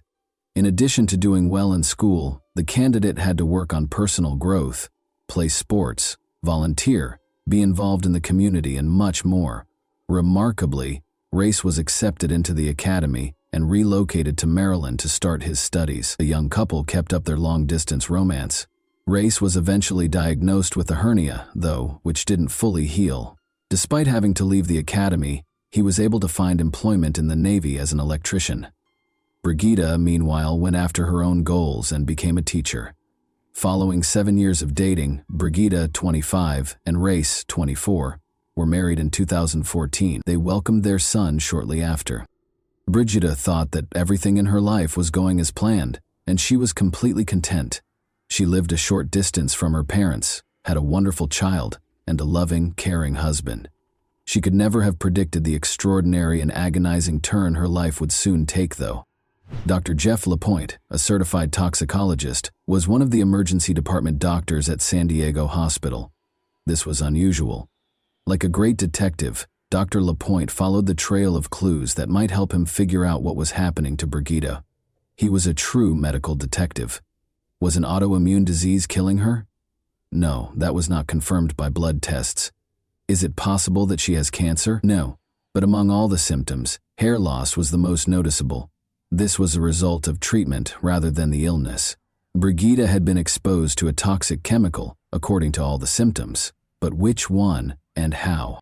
It wasn't cesium, cadmium, or arsenic, because hair loss wouldn't be caused by these heavy metals. But thallium was the one material that could. Thallium was employed as a depilatory agent at the beginning of the 20th century. Additionally, doctors actively used it. For instance, if a child had lice on their head, thallium was applied to the lice, which caused the lice to fall off, along with all the hair. In the years that followed, thallium took center stage in rodent poisons. But by the 1970s, S and arsenic had become so widely used as murder weapons that they were outlawed for use and sale. Leg pain, weakness, deteriorating vision, appetite loss, weight loss, and of course hair loss were all signs of thallium poisoning that Brigitta was experiencing. Dr. LaPointe's inability to promptly verify his suspicions was the issue. There was no way to test the patient for poisoning on the spot, and no one in the hospital had ever seen a case like this before. The results would be available in 3 days, which Brigitta might not have, and the samples needed to be sent to another lab. This was the start of the race against time. In order to get an expedited analysis, Dr. LaPointe began phoning each agency. The antidote would be desperately needed, even if the doctor's suspicions were confirmed and Brigitta had thallium poisoning. But getting the antidote, which was aptly named Berlin Blue, proved to be more difficult than he could have imagined. Since Berlin Blue is a blue pigment used in paints, we have all seen it. When creating Starry Night over the Rhone, Vincent van Gogh used it. Additionally, it speeds up the body's removal of heavy metal poisoning by acting as an antidote. Though blue paint is available at the closest art supply store, it is nearly impossible to find medical-grade Berlin. Despite calling every pharmacy, naval medical officer, and clinic, Dr. LaPointe was only able to locate the antidote at one warehouse, a classified warehouse located in Los Angeles. In the event of a dirty bomb explosion, for example, Berlin blue can also be used as an antidote to radiation exposure. Therefore, until thallium poisoning was verified in the lab, Dr. Lapointe could not rely on receiving the antidote because the government maintains exacting records of every tube of Berlin blue in the nation. Lapointe's worst fears were validated when the toxicological analysis of Brigitta's case was delivered. Brigitta's body contained 1,000 times more thallium than was allowed. To transport the antidote to San Diego, a hospital employee drove through the night. But the doctor was concerned that one antidote might not be enough for such severe poisoning. In order to purify the patient's blood, he recommended dialysis. After a long and agonizing process, Brigitta's family and the medical staff were left with nothing to do but wait and pray. To keep an eye on their health, Brigitta's husband and son were moved to a different hospital wing. They might have been impacted as well if she had been exposed to thallium. Where could she have gotten so much thallium? That was still the key question. FBI agents were looking for the answer to that. Remember, this was all taking place in a state with multiple military installations. Additionally, President Trump's scheduled visit was the backdrop against which these events took place. As a result, FBI agents became very interested in what was going on in the city when Dr. Lapointe began searching for Berlin blue. It was ultimately delivered so far away from the city that a local scientist for Harvard chemistry began searching for cocaine flu. When Brigitta started having an unexplained illness, police and FBI agents found that she had been treated at an alternative medicine clinic in Mexico a few months prior. After looking into this lead, the police decided to ignore it. Because Brigitta's school was a former World War II military installation, rodent poisoning may have happened there in the past. Many of the school's teachers became ill that year. This lead, though, also proved to be a dead end. Because Brigitta was depressed, investigators could not rule out the possibility that she had used thallium herself as a cry for attention. She loved life, however, and would never desert her son, according to everyone who knew her. Furthermore, rather than the other way around, her depression developed after the emergence of inexplicable symptoms. Regarding the poisoning of his patient, Dr. Lapointe had his own suspicions. After scanning Brigitta's internal organs, he was appalled to find a large number of white spots all over her digestive tract. It became clear that food was the entry point for the poison into her body. The ideal crime had been attempted by someone close to her. The patient was placed in total isolation by doctors, but food was the least of her worries at the moment. The antidote helped Brigitta regain consciousness a few days later. She was unable to sit or move, and all of her hair had fallen out, but she was still alive. She was unable to identify anyone who would want to hurt her. Nonetheless, the police were aware that poisoning is always a private crime carried out by a close friend or relative. The fact that Brigitta's husband and child were unharmed was also intriguing. Her husband, parents, and sister were all willing to assist with the investigation when the police spoke with them. Her husband, Race, complained that he was unable to put himself in his wife's shoes to ease her pain. Investigators sensed that he was lying, even though he said what they wanted to hear. Additionally, the medical staff observed that he asked odd and occasionally inappropriate questions and didn't seem as concerned. When her husband was suspected of being involved, Brigitta became enraged and strongly denied it. She maintained that Race had taken care of their son and taken her to the hospital while she was ill, and when she didn't have the strength to get out of bed, he would cook. But what the investigators discovered during their chat with Brigitta gave them the chills. Race had a rather peculiar pastime. He liked to gather rare poisonous plant seeds. After Brigitta was hospitalized for 16 days, the police became interested in this and gathered enough information to search their house. Race, looking a little agitated, opened the door. He voluntarily turned over all of the family's devices, including laptops and phones, when the detectives asked him to. They were unable to ignore the fact that the device's entire search histories had just been erased. The police discovered 2 books, Criminal Poisoning and The Poisonous Handbook, despite the purportedly erased data on his phone. The Poisonous Handbook claims that thallium allows the poisoner to manipulate the rate at which their victim perishes. As the patient gradually deteriorates for unclear reasons, the poisoning manifests as a medical mystery. Race's vehicle yielded even more fascinating findings. In a tiny compartment in the spare tire, they discovered a packet of exotic seeds and an acetone canister. Additionally, just before the police arrived, their mother saw Race throw away a black garbage bag, which Brigitta's sister handed over after retrieving it from the trash can. Receipts for exotic seeds, including cerebra dollar, prayer nuts, and tick seed, as well as a variety of equipment for grinding and filtering them, were found inside. Stated differently, everything required to produce rare poisons. The man had clearly already tried to crush tick seeds to extract ricin, a poison that is poisonous to mice but harmful to people if swallowed or inhaled. Although the detectives' suspicions increased, no thallium was discovered in the car, yard, or house. As a result, Race could not be arrested. They had no choice but to inform Brigitta of their suspicions and request that she refrain from going home. Despite her continued incredulity, she did not object to the investigation's continuation. As they dug further, the investigators found a potential motive for the murder. One of Race's lovers thought he was a widower. He misled her by saying he was a Navy SEAL and that he wanted to work in the poisoning division of the FBI.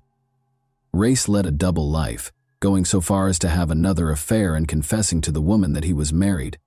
He didn't think twice about taking his young son on their dates, and the boy had become so attached to the woman that he called her mom. But in order to avoid having to share custody of their son, he wished that his wife would be struck by a bus. Why the woman wasn't alarmed by this is unknown. Even so, it was obvious that the man wanted to break up with Brigitta. However, as a devoted Catholic, she had informed him prior to their marriage that she did not support divorce and that their union would be lifelong. Her unfaithful husband taking this ending so literally was not something she could have predicted. Race was asked to take a polygraph test by the detectives, but he failed horribly. He didn't try to deny the results when the polygraph examiner told him, and he admitted to everything. Race claimed that in August 2017, he placed 3 online orders for thallium. He started by making his wife a sandwich for breakfast in an effort to incorporate it into her meal. He used her weight to determine the thallium content. Brigitta felt ill the following day, but it didn't kill her. She began to get better. Race increased the amount of thallium in the soup by a small amount in December of that year. Once more, he failed to get the desired result. He concealed the poison in a sandwich once more, in January, and increased the dosage 5-fold. He planned to murder Brigitta in a few days. She started to lose her hair, felt awful, and was in terrible pain, but she persisted in fighting for her life. Race confessed and was taken into custody. He entered a guilty plea to 3 attempts to kill his wife 8 months later. His attorney attempted to claim that Race's judgment was impaired due to a spinal injury he sustained while serving in the Navy. This defense, though, was ineffective. He was given 3 life sentences, ranging from 21 years to life, on March 14, 2019. In October 2033, he might be eligible for parole. He will only be incarcerated for 14 years and be released before turning 42, if he is fortunate enough to be successful in his first attempt at freedom. Brigitta finally had the opportunity to speak to her husband directly during the trial. She stated, "I wanted to believe that I knew the man I married 3 years ago, the man I had been dating for nearly 10 years. I wanted to believe that he would never harm me. I am horrified by the thought that he could be responsible for attempting to kill me. How could you do this to the mother of your child? Why do you think you have the right to decide that I am not a worthy mother for your son? How could you decide that the way to end our marriage is by slowly killing your wife, watching her suffer for months? I cared for you, and I loved you." Brigitta gets cold sweats every time she thinks about the incident. She was lying in bed feeling ill. Her spouse brought her a peanut butter sandwich. Climbing onto the bed, their young son requested a bite. Race yelled at her to stop giving him any right away. Although Brigitta is unsure if the sandwich contained thallium, she thinks her son was at least close to getting seriously poisoned. Brigitta eventually got a divorce from Race, even though she was reluctant to acknowledge it. She continues to experience nerve damage, leg weakness, and persistent exhaustion. She is slowly getting better, though, and has resumed her job at a special education school. She acknowledges that finding a way to connect with each student is now much simpler for her. Once unable to walk, Brigitta is now trying skydiving, running, and living life to the fullest. And that wraps up today's chilling story. If you enjoyed this video, don't forget to like and subscribe so you never miss a new upload. Also, let me know in the comments what part of this story shocked you the most. Thank you for watching, and I'll see you in the next video.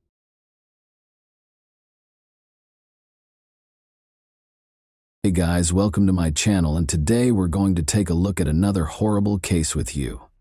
The discovery of the victim's body is usually the first piece of information we receive after a murder. From that point forward, the police begin their investigation to determine what happened and who committed the crime.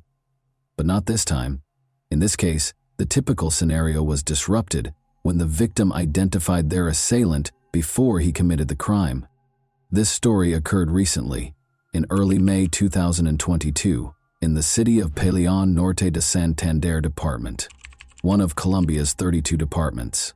In this city, there lived a 16-year-old girl named Ana Karina Blanco Duran.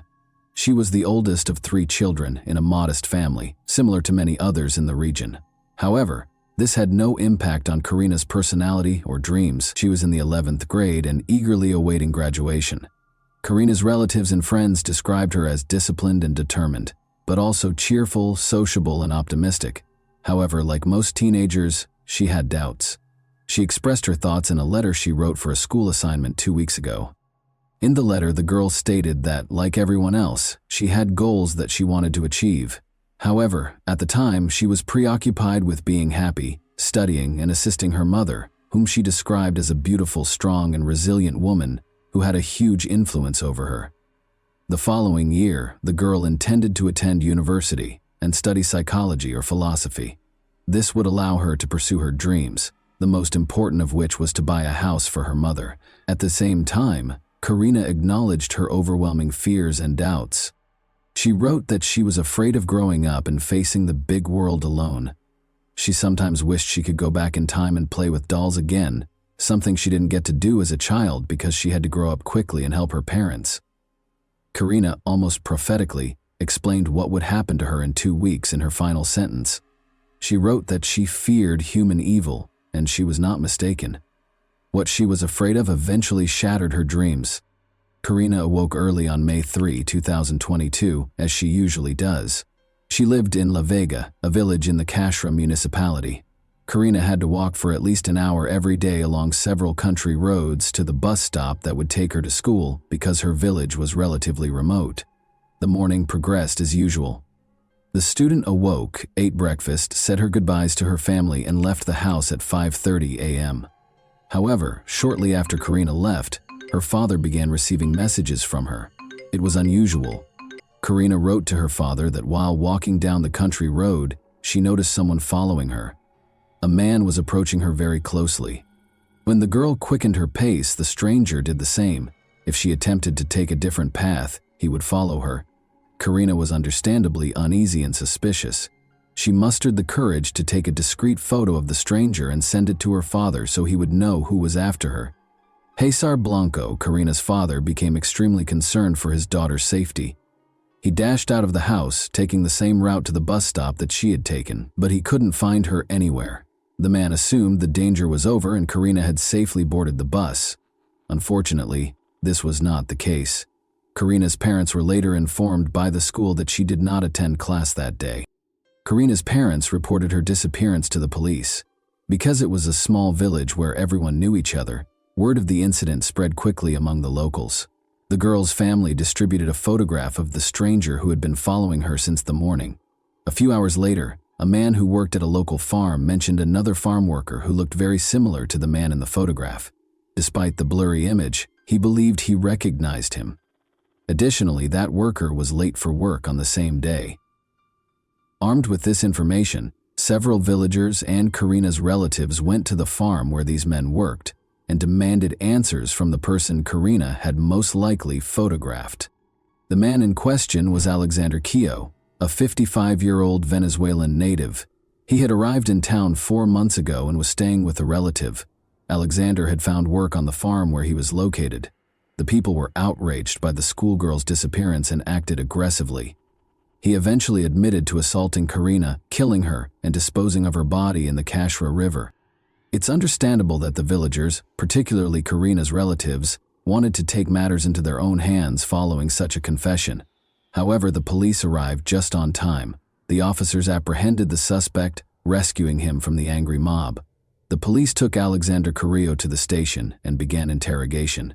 He repeated what he had previously told the villagers.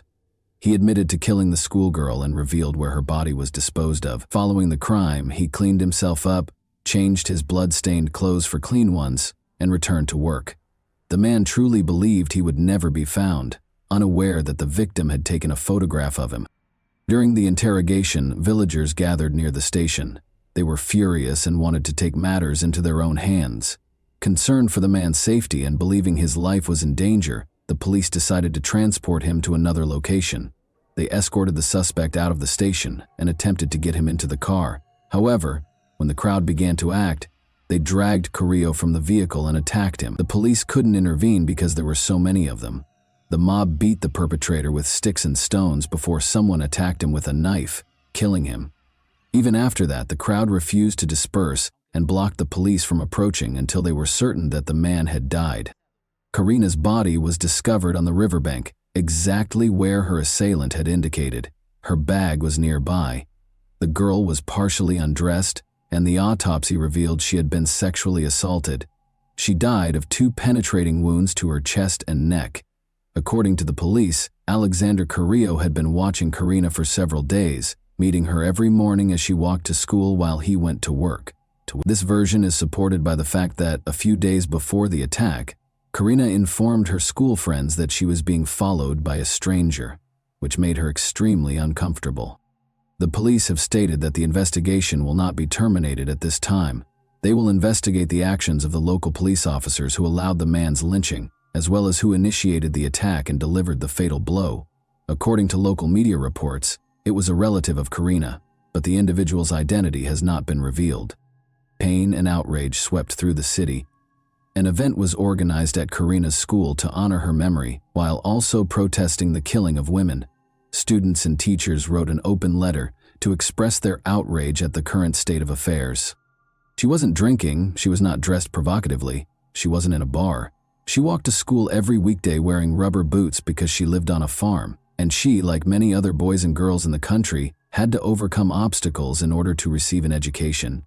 She feared that someone was following her. She was just 16, terrified. Her dreams, desires, and life were stolen from her. After Karina's voice was silenced, all that remained were the voices of those of us who demanded a safer environment and normal families in which children were taught not to hit, violate, or murder one another. Karina's killer did not see her as a person with her own life, dreams, and loving family, so the villagers decided to repay him in kind. Lynching is considered unacceptable by many, and it has no place in a civilized society. However, for many others, it simply reflects a lack of faith in the justice system. They are dissatisfied with the prevalence of impunity and the fact that the criminal will never face the harshest penalties. They believe the police are not doing their jobs, so they have decided to take action to remedy the situation. It is heartbreaking to see girls who leave for school and never return, becoming victims of murder. But in this case, Karina was the one who exposed the criminal. Karina did not behave recklessly. She immediately sensed the danger emanating from the persistent stranger, secretly photographing him and sending it to her father. She let him be caught before he could harm another innocent girl. Unfortunately, it was too late for her. However, without that photograph, the police could have gone days, months, or even years without finding the killer. And that wraps up today's chilling story. If you enjoyed this video, don't forget to like and subscribe so you never miss a new upload. Also, let me know in the comments what part of this story shocked you the most. Thank you for watching, and I'll see you in the next video.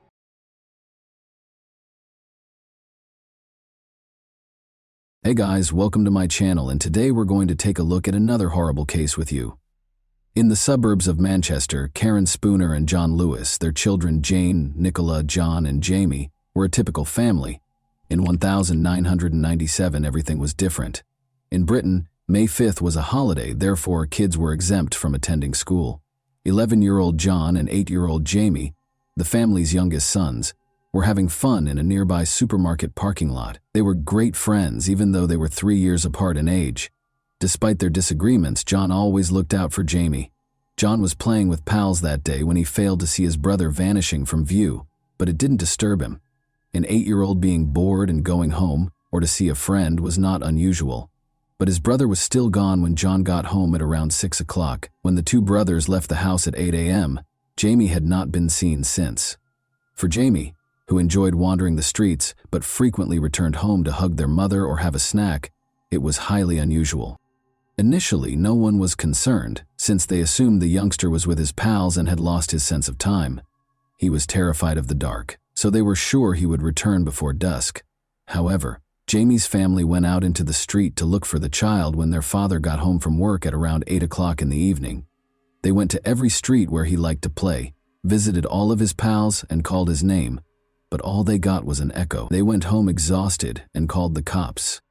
Jaime was raised in the Manchester district of Openshaw, which is well known for its numerous shuttered factories from the mid-century. This implies that it is a somewhat dangerous but alluring area for a young adventurer to play. A number of worried residents joined the police search as they started looking through these structures. Karen asked anyone with information regarding her son's whereabouts, or who may have seen him, to call the police. The boy was short for his age of 8, she said, and he frequently wore clothes for children of 5 or 6. Jaime's family's anxiety drove them insane. How such a young youngster could go for his regular walk and not come home was beyond comprehension.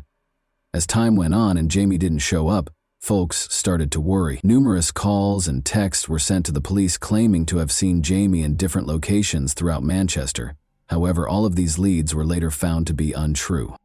A few days following Karen's public appeal, a man claiming to have seen Jaime's sibling approached Jaime's older sister. The girl nodded in agreement when he inquired as to whether the boy was dressed in a dark blue suit. The man was identified as 28-year-old bus driver Darren Vickers. He reported seeing Jaime on his bus to the police and his family. He clarified that the boy was able to travel all day on any bus in Manchester, since he had bought an all-day rider ticket. Darren's bus was the one Jaime had picked, and they rode it together all day from Ashton to Manchester on Route 219, looking out the window and getting off at the same stop where he had boarded. Because Jaime enjoyed automobiles, railroads, and buses like most boys his age, his parents thought it was their kid right away. He probably went to the bus stop to buy a gift for his mother's birthday at the store, but the bus trip distracted him. Darren Vickers gave off the impression of being a really nice guy who honestly wanted to help the missing boy's family. He volunteered to help Jaime's relatives if they needed it after visiting their house. He was invited to supper by Karen and John, who were astounded by his kindness and empathy. Jaime's family was going through a lot at this trying period.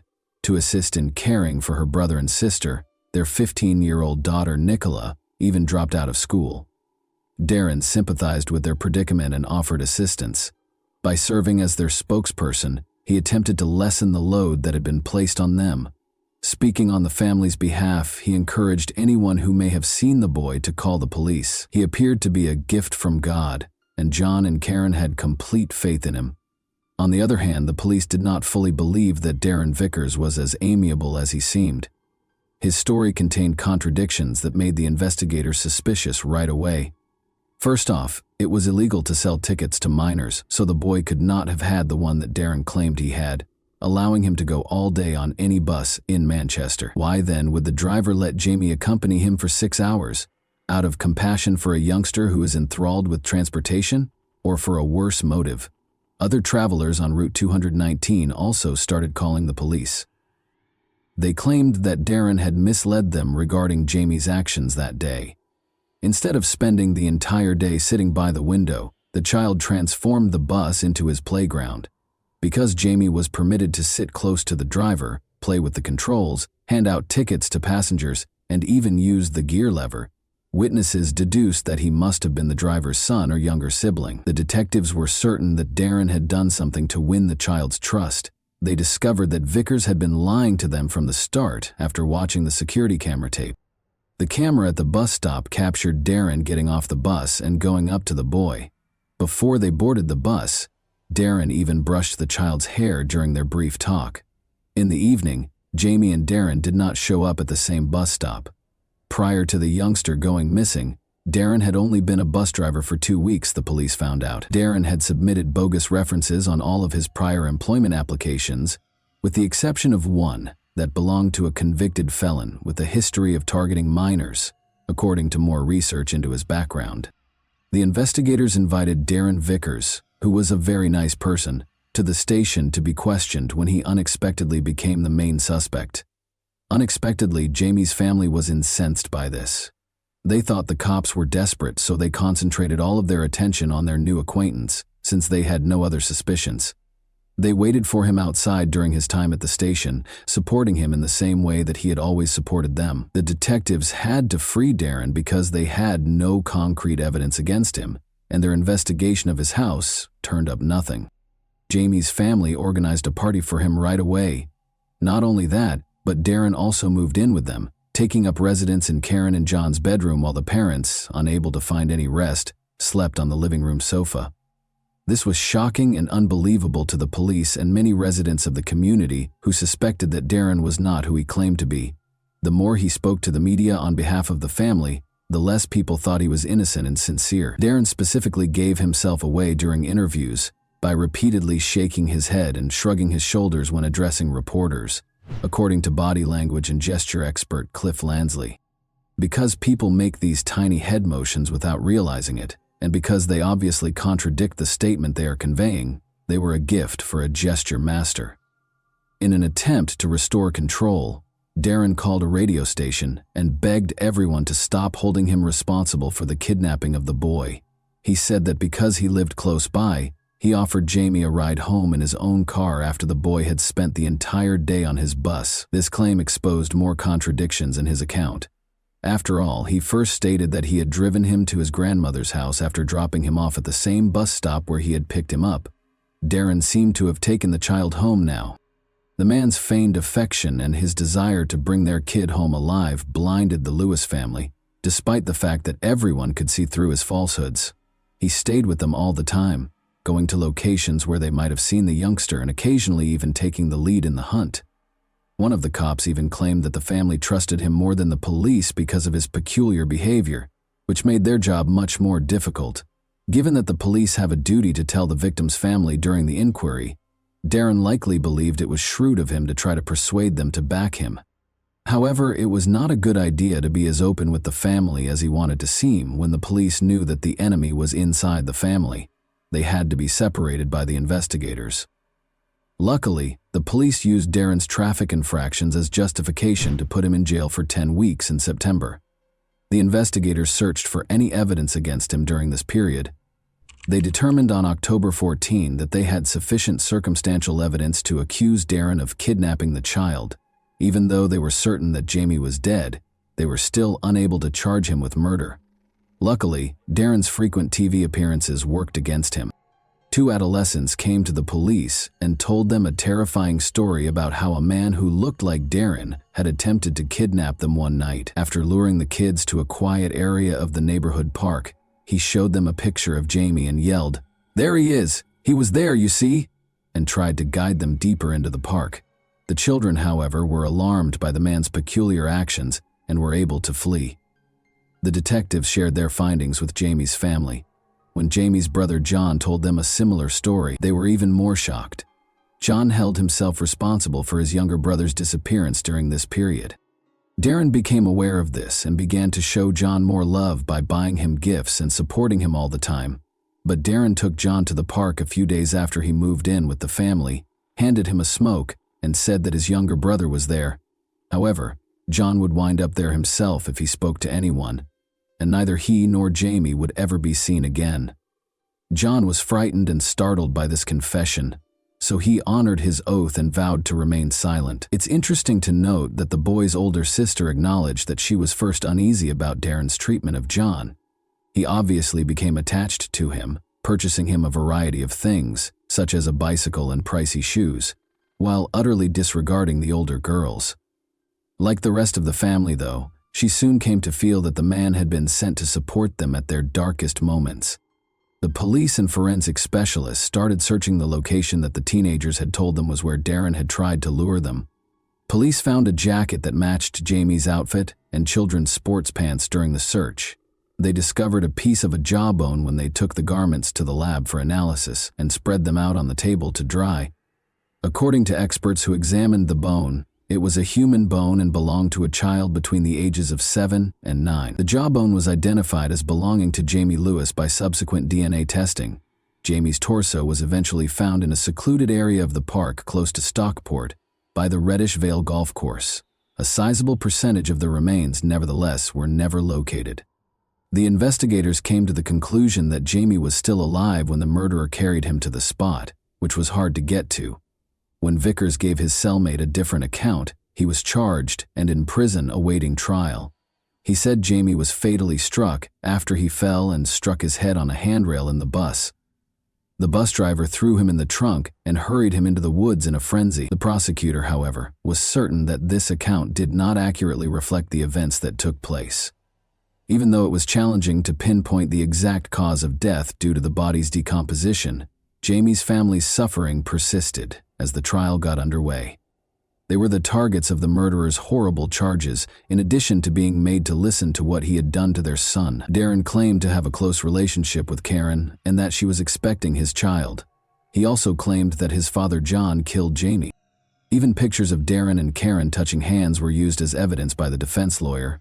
In order to show that Darren was lying and to stop the rumors that were spreading about her behind her back and creating repulsive graffiti on the walls, poor Karen had to submit to a DNA test.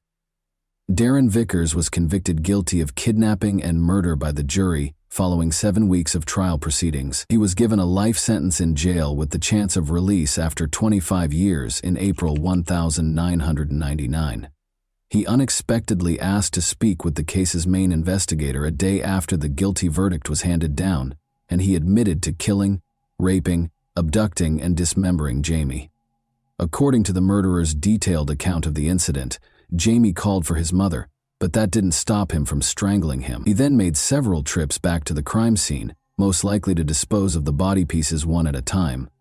Darren made this startling admission in the hopes of receiving a lighter sentence, but as his ruse backfired, he made a last-ditch effort to recover control by calling the media and taking back his confession. Another prisoner used a hammer to strike Darren in 2014. He suffered multiple severe head injuries. Despite spending some time in the hospital, the man recovered completely.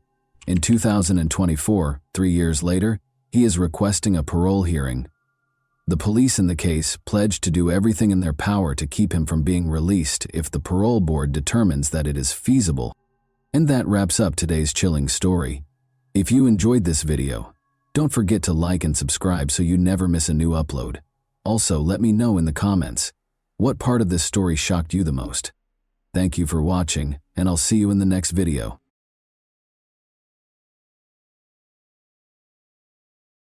Hey guys, welcome to my channel, and today we're going to take a look at another horrible case with you. While investigating the crime scene on April 29, 1998, Delaware police noticed a car in the distance. However, the car suddenly stopped, turned around, and started back without even approaching within 100 meters. Although they were aware of the driver's actions, detectives paid little attention to them.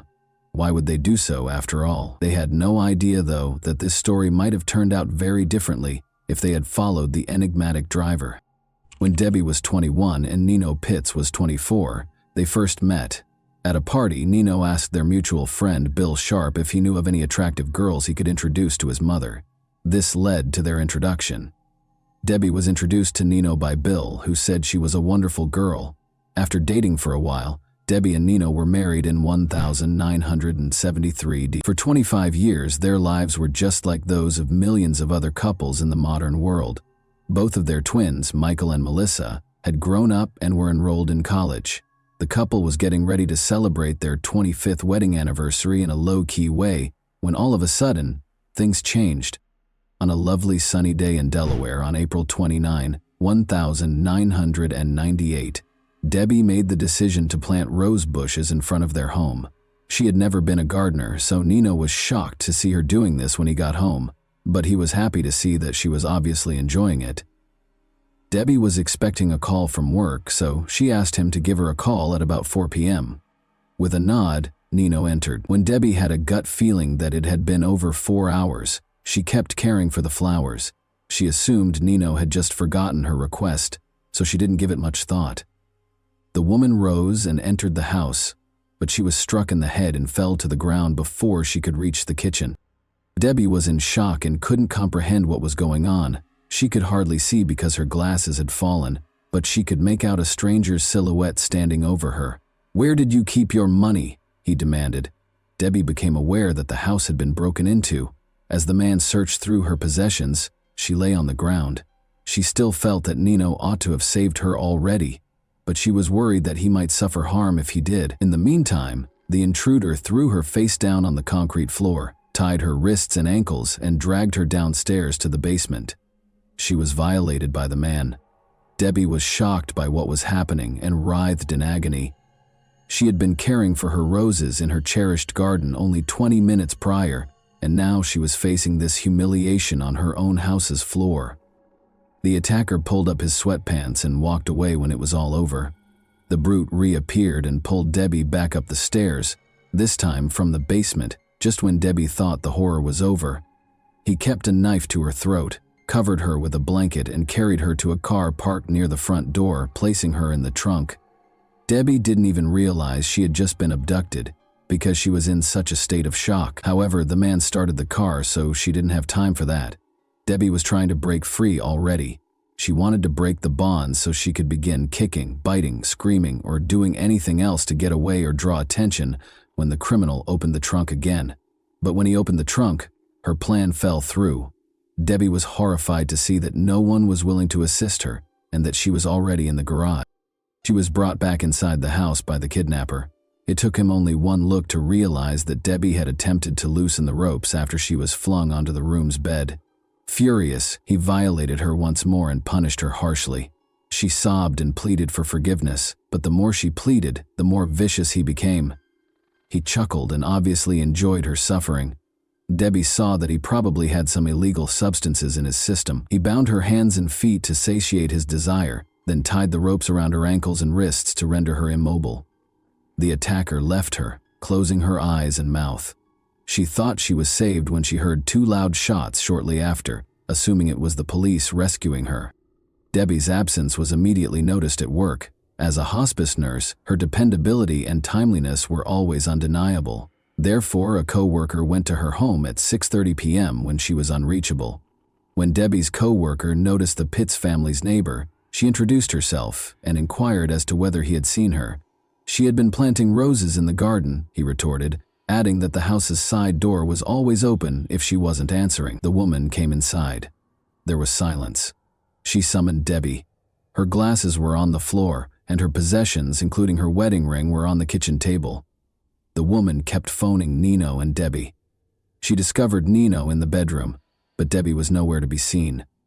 He had been shot in the head, and it was clear that he was no longer able to be helped. Only the following day did Debbie see the kidnapper. He described how he saw the headlights pointed at his windows and assumed the police had found him. Concerned that the neighbors might have heard or seen something, he fired 2 shots from the window. Then he loudly turned up the TV or the radio. Debbie was horrified to learn that Anthony Pittz, Nino, had been shot in his own house when the news program began. The police suspected her of killing her husband and made her a fugitive. She hadn't even considered the possibility that Nino had suffered any harm until that point. She felt that everything had happened so fast. She had gone inside, she had been attacked by a stranger, and her husband had no idea where she was. Debbie found it hard to believe that Nino had been hurt by her kidnapper. The woman was shaken when the man abruptly apologized for having to kill her husband and just walked out of the room. She had just learned something that was really hard for her to understand. She understood that she would be her attacker's next victim because he was not only a thief and a violator but also a murderer. She also realized that she couldn't grieve for her husband because doing so would only make him angry. All Debbie could think about was her kids. They were adults, of course, but they had to cope with 2 horrific shocks: the death of their father and the disappearance of their mother, who was suspected of killing him. Detectives spoke with friends and family in the interim, but they were unable to determine Nino's killer. The 2 had a great relationship according to everyone's testimony. The neighbors never heard any screams and they never got into a fight. Furthermore, Debbie couldn't see anything without her glasses, so she would never leave the house without them. The fact that their primary suspect was fighting for her life only 5 miles away was unthinkable to the police. In a follow-up interview, the neighbor recalled seeing a car parked directly in front of the family's home. despite the fact that he had not heard any screams. A man had driven off after placing a blanket in the trunk. In fact, tire marks were discovered by detectives on the lawn directly outside the house, which was extremely unusual for such a wealthy neighborhood. The police determined they were dealing with a kidnapping after finding Debbie's glasses on the kitchen floor, which prevented her from seeing anything. 52 hours later, the kidnapper showed a new side of himself. He untied his victim and addressed her normally. He had hardly spoken to her more than a few words at a time before, so this was very unusual. The man acknowledged that he was thinking of letting her go, but was worried that she would tell the police about his house. Debbie took these words to heart. She had to persuade him to actually let her go if he was thinking about it. Since she could hardly see without her glasses, she assured him that she would not tell anyone about him. She addressed him respectfully as Sir. He'd brought her in the trunk, so she didn't know where the house was either. But as soon as the hope for Debbie began to grow, it was dashed when he said he couldn't let her go. Then, as though he were thinking out loud, he said that he would only be sentenced to 10 years in prison if he removed all illegal substances from the house. Debbie became aware that the person she was interacting with was not very smart. Could he have been so gullible as to believe that assault, kidnapping, and murder only resulted in 10 years? She made the decision to use her cunning to help him see her as a person rather than a victim. She spoke to him calmly, and this strategy worked. He let her sleep in his bed that night after taking the shackles off her eyes and mouth. The kidnapper informed Debbie that she needed to shower on the morning of the third day. She was denied access to the restroom by the man, even though it was necessary, but Debbie didn't feel strong enough to stand under the water after being confined for so long. He gave in to her request for a bath. The least of her concerns was that taking a bath and undressing in front of a stranger made her uncomfortable. The man asked if she planned to wash her hair after noticing that she was done. She responded that she couldn't do it right now because her wrists and hands were so painful and swollen that she couldn't even lift them. He therefore gave her hair a wash himself. Debbie felt uncomfortable allowing her husband's killer to touch her hair because it felt like another act of violence. However, she controlled her emotions. The man raped her once more after forcing her to put on his clothes after the bath. The kidnapper didn't realize that Debbie needed to eat until the fourth day. She asked him to buy a newspaper when he went out to eat. Ironically, he did as he was told. They read the newspaper and ate together. Although she didn't express it, it stated that the police had no suspects and that Debbie had previously been brought up by her family, which deeply distressed her. The kidnapper, however, seemed extremely happy and even proud of himself. Since no one suspected him and no one knew where she was, he thought he had committed the ideal crime. The kidnapper told Debbie he was going to work on April 24, the fifth day she was held captive. Even though he came back within 20 minutes, presumably to see how she was doing, he had stated this several times previously. Still, Debbie made the decision that today was the day. She had to do something if she was going to get away. She complained of the terrible pain in her wrists and told him that he had to think of something else if he wanted to keep her alive. The man complained that Debbie was becoming too costly for him and consented to replace the ropes around her wrists and ankles with handcuffs. They cost $5 each, he said when asked what he meant. Stated differently, he only gave her one meal, spent $10 on handcuffs, and most likely wouldn't spend much more. She had to leave immediately. He fastened the handcuffs to her wrists and ankles with a rope, said aloud that he was going to work, and shut the door. She was unable to move her hands because of the rope, but she was able to move her wrists thanks to the handcuffs. Debbie, on the other hand, took her time and was correct. An hour or so later, she heard the front door softly open and close. Debbie became aware that the test was successful. She began to move her hands, releasing the rope that held the two handcuffs together. Then she walked warily to the door and froze in terror. What if he remained behind the door and became furious upon realizing that his victim had set herself free? When Debbie heard her husband say, "Hold on, dear," she tried to calm herself. Gathering her courage, she opened the door, ready to either die in that house or escape. Nobody was in the back of it. Debbie felt her way to the living room in the dark and saw the telephone. She managed to reach for it with her restrained hands and dialed 911. Sadly, the operator didn't recognize Debbie's name when she gave it to him. She went on to say that she had been abducted and that her husband had been killed. When the operator inquired about the perpetrator's current location, She said that he was at work, but could come back before the police showed up. Thankfully, the police arrived in less than 6 minutes after tracking down the call. She was reassured and told that the police were on their way by the operator, who stayed on the line the entire time. All of the feelings Debbie had been suppressing for nearly a week erupted when the police finally broke in. Her husband's death, the kidnapping, the violence, and the surprise rescue all blended into one. After being transported to the hospital, Debbie finally got to see her kids and other family members who had traveled from across the nation to show their support for Michael and Melissa. It was an odd mixture of emotions. Although Nino's murder consumed everyone's attention, they were also relieved to see Debbie still alive. The owner of the home where Debbie was being held was easily identified by the police. Donald Flagg was a factory worker who spent his free time robbing and attacking women. Donald gave in without protest and admitted to everything. Additionally, he provided clarification on a few points that the police were unaware of. He was just strolling past the Pittz family's home that day when he noticed Debbie caring for the roses. He went inside and waited in the kitchen, his eyes fixed on her. Because of the nearby construction and the lawnmowers in operation, Debbie was unable to hear the shot. He became acutely aware that he had not taken anything from the house after the attacker abducted Debbie. He went back to the victim's home, missing a great chance to make money. But the police officers at the crime scene had already surrounded it. Investigators had no reason to pursue the driver when they noticed a car stop suddenly and turn around. They didn't know it was their suspect until much later.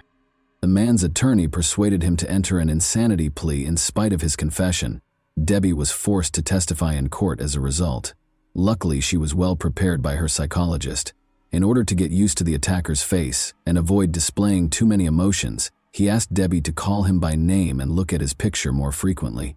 This performed flawlessly in court. Not only did she maintain her composure, but she even turned to face her tormentor, making him turn away. Donald Flagg was convicted in spite of the lawyer's best efforts. He was given 8 consecutive life sentences, plus an extra 166 years in prison by the judge. Additionally, he will spend 10 years in solitary confinement from April 20 to April 24, the same period that Debbie was held captive. Even Debbie is relieved that he won't hurt anyone else. She later expressed regret for not going to violence victim groups.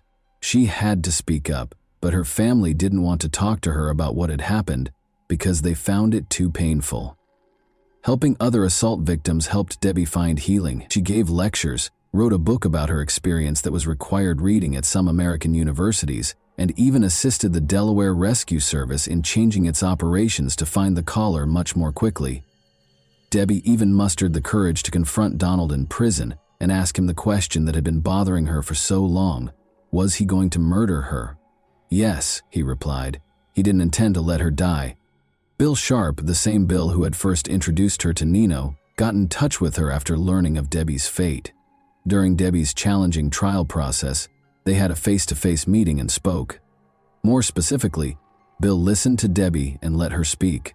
He started going to therapy sessions with her, and the psychologist saw them together and realized right away that his help was actually helping her get better. Bill, who became Debbie's husband in September 2000, was a true comfort and support system. And that wraps up today's chilling story. If you enjoyed this video, don't forget to like and subscribe so you never miss a new upload. Also, let me know in the comments what part of this story shocked you the most. Thank you for watching, and I'll see you in the next video.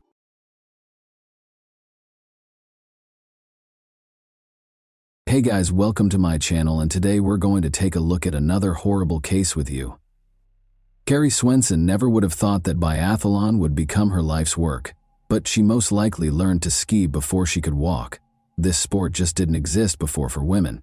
Women were finally permitted to compete in biathlons in 1983. The USA squad competed in the first Women's World Championship in Chamonix, France, but did not qualify for the first Women's European Cup, even though many of them had undergone years of intense training. Carrie Swenson, a 22-year-old American, began with the customary 10-kilometer race. She came in 5th place, directly behind the Soviet athletes, who were regarded as the sport's unbeatable leaders. She finished 13th in the 5-kilometer sprint, the best among her teammates. But the relay was where the team, and Carrie personally, truly triumphed. Carrie and her teammates became the first American medalists. while the Americans finished in third place. Following the conclusion of the biathlon season, Carrie went back to Montana and organized the summer of her dreams. She worked at Lone Mountain Ranch, a well-known tourist ranch, and ran trails in the backcountry in her spare time. Carrie let the night air into her bedroom by opening the window. She had earned her microbiology degree from Montana State University that morning. Her parents celebrated her graduation and her brother Paul's 21st birthday with a party after the ceremony. Just the summer before, they had relocated to the Lone Mountain Ranch in the Big Sky region to practice and take in the mountains, just like they had as kids. She had dreamed since she was 5 years old that she would leave to pursue her dream of studying veterinary medicine after one more year of competitions. Unaware that her dreams would soon be dashed by the self-centered schemes of two recluses, Carrie turned off the light in her room and contentedly fell asleep. Carrie was unaware of the two men's conversation that was going on in the mountains a few kilometers away. The younger man was clearly irritated. Though he felt lonely in the mountains and yearned for female companionship, he generally enjoyed living away from people and their rules. "Do you recall the plans we talked about to find a woman for ourselves, Dad?" After giving his 18-year-old son a close examination, the father questioned, "Do you believe the time has come?" The son confidently nodded in response. Carrie ran around Old Ray's Lake on Sunday, July 15th. Bob Sharp, the proprietor of the snack bar where she worked, had informed her that he had spotted a grizzly bear nearby, and she was keen to see one for herself, so she decided to take this route. Carrie ran pretty fast as usual, paying attention to her breathing. She only realized there were two men in front of her at the last second. The strangers appeared disheveled. The younger one had a knife and a pistol in his hands, and neither of them was grinning. The hunting season was long over, but there were still rifles lying by a tree. The men made it clear to Carrie that they had no good intentions without taking their eyes off her. Regretfully, she saw them too late to turn around and flee. An adrenaline rush brought on by fear caused Carrie to run even faster, attempting to get past the strangers as fast as she could. But her plan didn't work. On the trail, the older man leapt directly in front of her and took hold of her wrist. He took hold of her other hand before she could respond. Unable to escape their hold, Carrie chose to keep her composure and use her cunning. She was scared by the wild expression in the older man's eyes. Remain composed. Avoid upsetting them, she thought. She pleaded, "Please, let me go." "No, we don't often see attractive girls like you. We would like to speak with you. What is your name?" He held Carrie even closer as he asked. He started questioning her about who she lived with, whether she was married, and other things. Carrie tried to scream, but the man quickly silenced her after realizing she wouldn't be easily freed. After letting go of her left hand, the stranger hit her in the face and tied her up with a rope. The men promised to hold her for 4 or 5 days before releasing her if she didn't enjoy living in the mountains, but she could tell by their smirks that they were more likely to exploit her weakness and end up killing her. She kept telling herself, "It's just a nightmare," hoping to wake up at any second. However, she knew it wasn't a dream because of the throbbing pain in her face and wrist. Carrie attempted to reason with them by stating that her friends and family would find her. The older man retaliated by threatening to shoot anyone who attempted to save her. In order to avoid being seen, the men rushed on, hoping to get deeper into the forest and away from the lake. All Carrie could do was let them pull her along on the rope. In order to make sure she wouldn't run in the wrong direction when she had the opportunity to flee, she covertly memorized the area while feigning submissiveness. As though kidnapping girls were a daily occurrence for the men, they strolled alongside each other, engaging in casual conversation. They talked about how they felt about the mountains, laws, and society. The elderly man voiced his displeasure with the way the area had developed, especially the fact that farmers were permitted to graze their animals on his property. He assured the younger man that he could acquire all life's necessities without going back to school or abiding by social norms. Carrie came to the conclusion that her captors were probably mentally ill as a result of these discussions. Carrie requested water and said she needed to rest in an effort to slow their pace. They decided to take a rest. As they got closer to a swamp, Carrie was horrified to see the older man start drinking from it.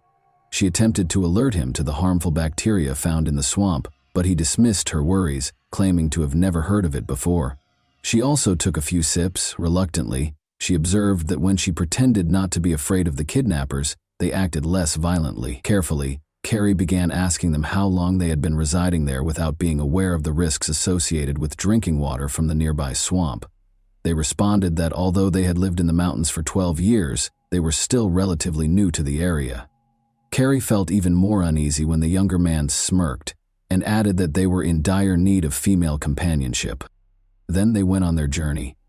In an attempt to leave hints for her loved ones who would be looking for her, Carrie tried to step on soft ground and break twigs. Sadly, the older man saw her attempts and stopped them.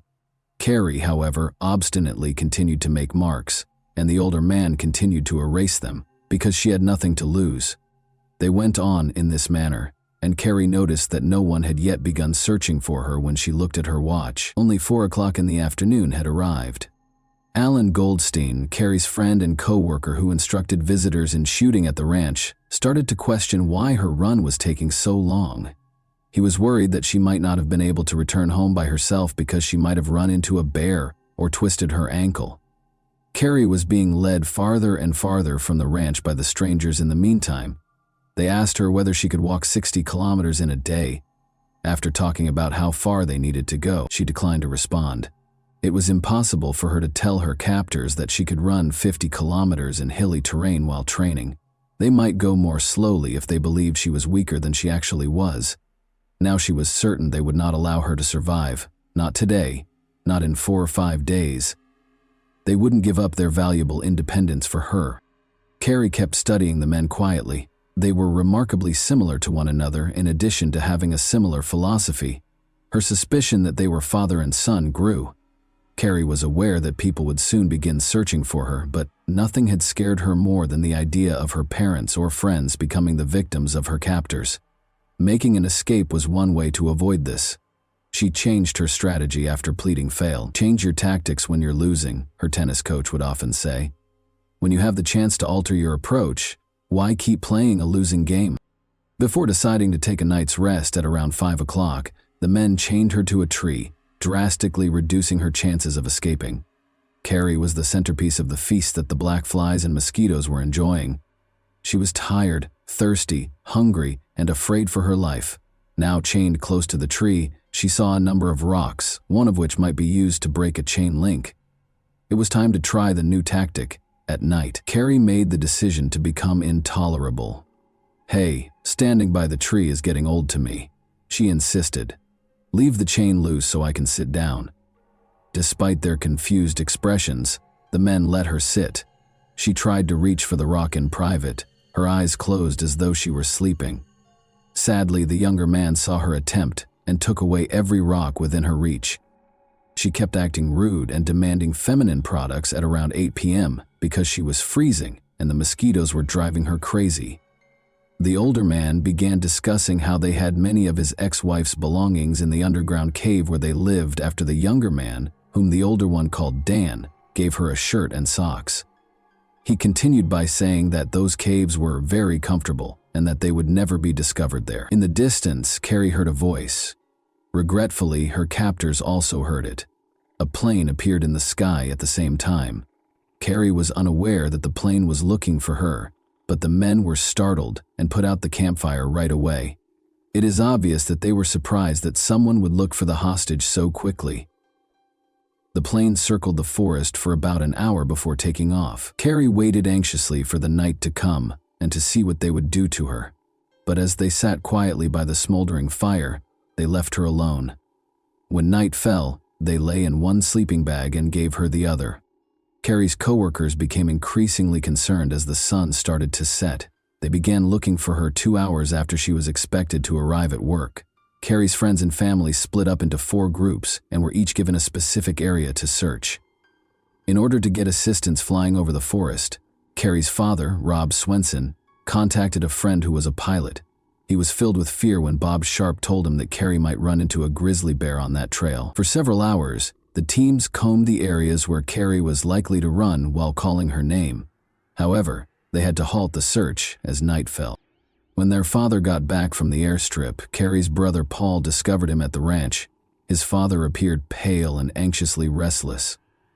Paul went to his room and asked his father to notify him as soon as there was any update on Carrie because he needed some alone time. After a hasty shower, he collapsed on his bed, Then he caught sight of Carrie. Like a captive animal, she was chained to a log. Nearby, the men sat around the campfire. His sister was in tears. Paul hoped it was only a bad dream when he woke up from this terrible nightmare, not knowing what it might mean. They would resume their search as dawn broke, and they would undoubtedly locate her in the morning. To Carrie's surprise, the captors only moved the camp roughly 50 meters from the original campsite when they made the decision to move it. Dan didn't think twice about using his gun to go hunting and shoot a squirrel for breakfast, in spite of the continuous search for her.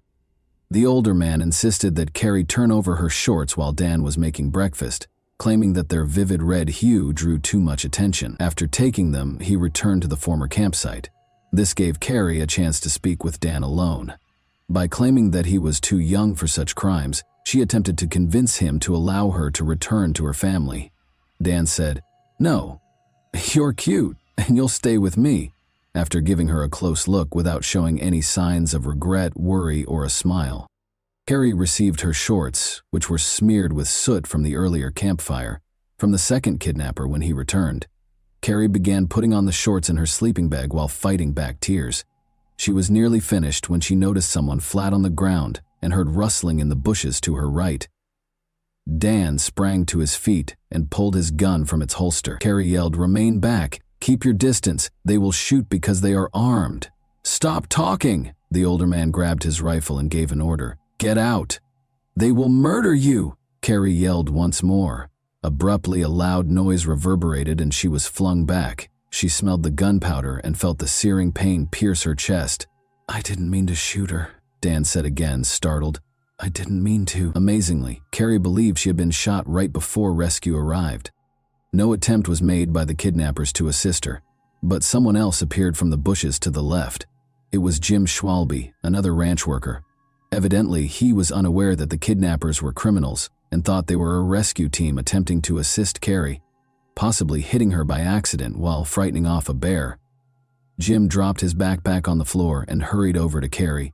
Only then did he realize the truth when he noticed the chain around her waist beneath the sleeping bag. While he was still being threatened with the rifle, he insisted that the older man take Carrie's chain off of him. Dan dropped his gun to the floor and removed the chain's key. Jim then told Alan Goldstein, one of the kidnappers, to flee for assistance. However, it seems that Alan had already discovered their true nature. The kidnappers were surrounded by 200 people, so he yelled that he was armed and told them to surrender. Carrie let out a painful scream as Dan yanked the chain violently. The older man pointed the rifle at Alan as Jim turned to face them. "No!" Carrie let out a gasp. Everyone heard something fall in the grass and heard a shot. The kidnapper had already vanished from view when Jim hurried to the fallen friend. Jim was already too far away when the older man reloaded the rifle and pointed it in his direction. With haste, the abductors stuffed their things into their backpacks, removed the chain, and even threw Carrie out of her sleeping bag, claiming she would no longer require it. Carrie and Alan lay on the cold ground, and they did nothing to help them. Carrie could hear Alan's radio crackling, but she dared not try to get to it because he was lying too far away. Her whole body felt cold, and she tried to crawl toward the extinguished fire with what was left of her strength. Hoping there were still warm logs to help the leaves catch fire, she tossed some leaves and twigs toward the fire while lying on her stomach. Carrie lost consciousness when she attempted to blow on them because she was too weak. An army of black ants raced toward her blood-soaked shirt as she awoke. No, she chased them off. She was reminded of her desire for life by these ravenous insects. Alan had fallen too far away for her to help him find the radio, but then she saw Jim's backpack close by. After struggling to unfasten the backpack with her icy fingers, she discovered a sleeping bag, a chocolate bar, and a water bottle inside. There was no radio. After successfully inserting her legs into the sleeping bag, Carrie opened the water bottle to find some warmth. She took a sip of what turned out to be warm lemonade and nibbled on the chocolate bar. Carrie attempted to approach Alan once more, but this time she had to pull the sleeping bag with her. She couldn't help but think of her brother Paul's reaction when he saw her crawling on the ground like a caterpillar. He would most likely chuckle and encourage her at every turn. She laughed at the absurd ideas that crossed her mind during these times. Unaware of the situation, other search teams carried on their work about 1.5 kilometers away from the shootout. Jim Schwalbe, breathing heavily, abruptly cut them off. To those around him, he yelled, "There were two guys. When Carrie yelled at us to keep away, they shot her and tied her to a log." "Is she alive?" Bob asked him. "She was when I fled, but she was shot by that scoundrel, and Alan was struck in the head by the elderly man." Carrie was losing life with each breath. The bleeding worsened as breathing became extremely challenging. She instinctively made a choice. She closed her eyes and found herself back on the biathlon track, where, like speed and accuracy, athletes systematically practiced their breathing technique. Carrie was able to slow down her bleeding and heart rate by focusing and breathing very slowly, almost like in yoga. Strangely, the annoying flies that buzzed around her kept her awake. Jim was on her mind. Unless he encountered the kidnappers once more, he ought to have brought assistance by now. A few hours later, that grating buzzing noise was back. Searching for the source, Carrie noticed a helicopter hovering over the treetops. People were looking out of it as it paused right over her. "Please, locate us as soon as possible," she begged in silence. She heard the sound of a radio and the crack of branches as the helicopter took off. "Aid!" With all the strength she had left, she let out a cry. "She's right here," someone yelled. "We located her. Carrie, are you all right? Do you hear me?" "Yes," she said in response to a man's question. All she could do was smile, wishing she could yell, scream, or thank them for finding her. It was difficult to see what was coming next because her eyelids felt heavy, like they were made of lead. The police worked tirelessly to track down Carrie's kidnappers while she was being transported to the hospital. They had no idea that it would mark the start of a months-long search. The two fugitives are the only ones who are familiar with the hundreds of kilometers of local mountains and forests. For 5.5 months, the kidnappers were able to successfully elude the police, and the media romanticized their image, portraying Dan as a handsome prince and the other man as a strict and affectionate father. A local businessman even expressed interest in selling T-shirts featuring their pictures. The victims of their crimes were ignored by the journalists in the interim. Then, roughly 2 weeks prior to Christmas, Sheriff Johnny Franz got a surprise tip. In the woods on his ranch, one of his family members spotted smoke. Franz knew every inch of that ranch, having grown up there. The radio had sporadic signals in the mountains. It was dark, and the criminals might vanish at any time. The sheriff, however, hurried to their camp. Years later, he joked, "Why did I go there alone? Because that's what I was paid for." He came as fast as he could on a snowmobile, found the father and son, and was aiming for them. Without hesitation, the father drew his rifle and vowed to shoot. The sheriff responded by threatening to shoot his son twice. To get the father to listen, he had to use the boy's influence. The sheriff persuaded them that they could at last take a shower, eat healthily, and warm up. The sheriff had complete control of the situation in a matter of minutes. Dan and his father, Don Nichols, were taken into custody and charged with kidnapping. Don was also accused of killing Alan Goldstein.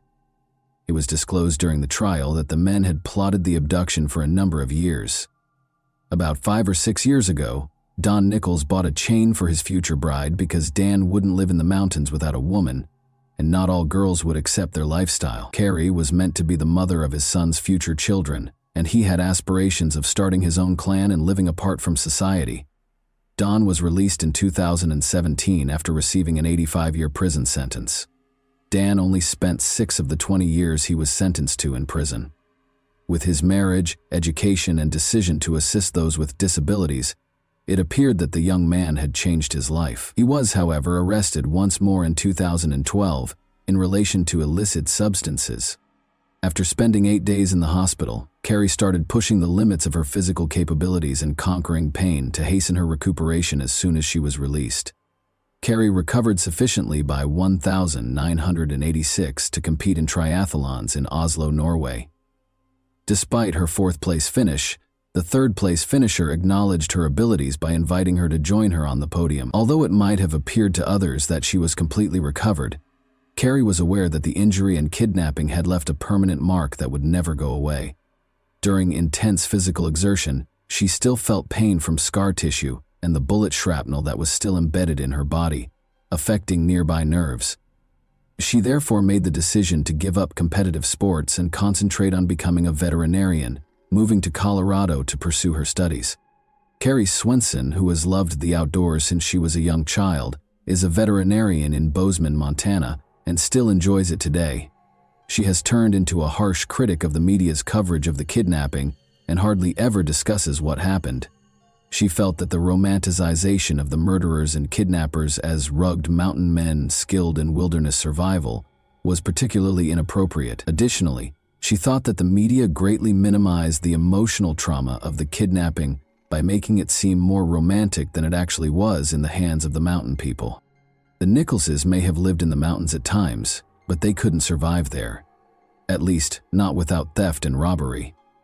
Often leaving the woods for months and buying modern equipment, in the end they were so easy to catch because they froze, starved, and grew tired of mountain life. They are no true mountain men, Carrie wrote in a 2012 article for the local newspaper after Dan was arrested once more. And that wraps up today's chilling story. If you enjoyed this video, don't forget to like and subscribe so you never miss a new upload. Also, let me know in the comments, what part of this story shocked you the most? Thank you for watching, and I'll see you in the next video.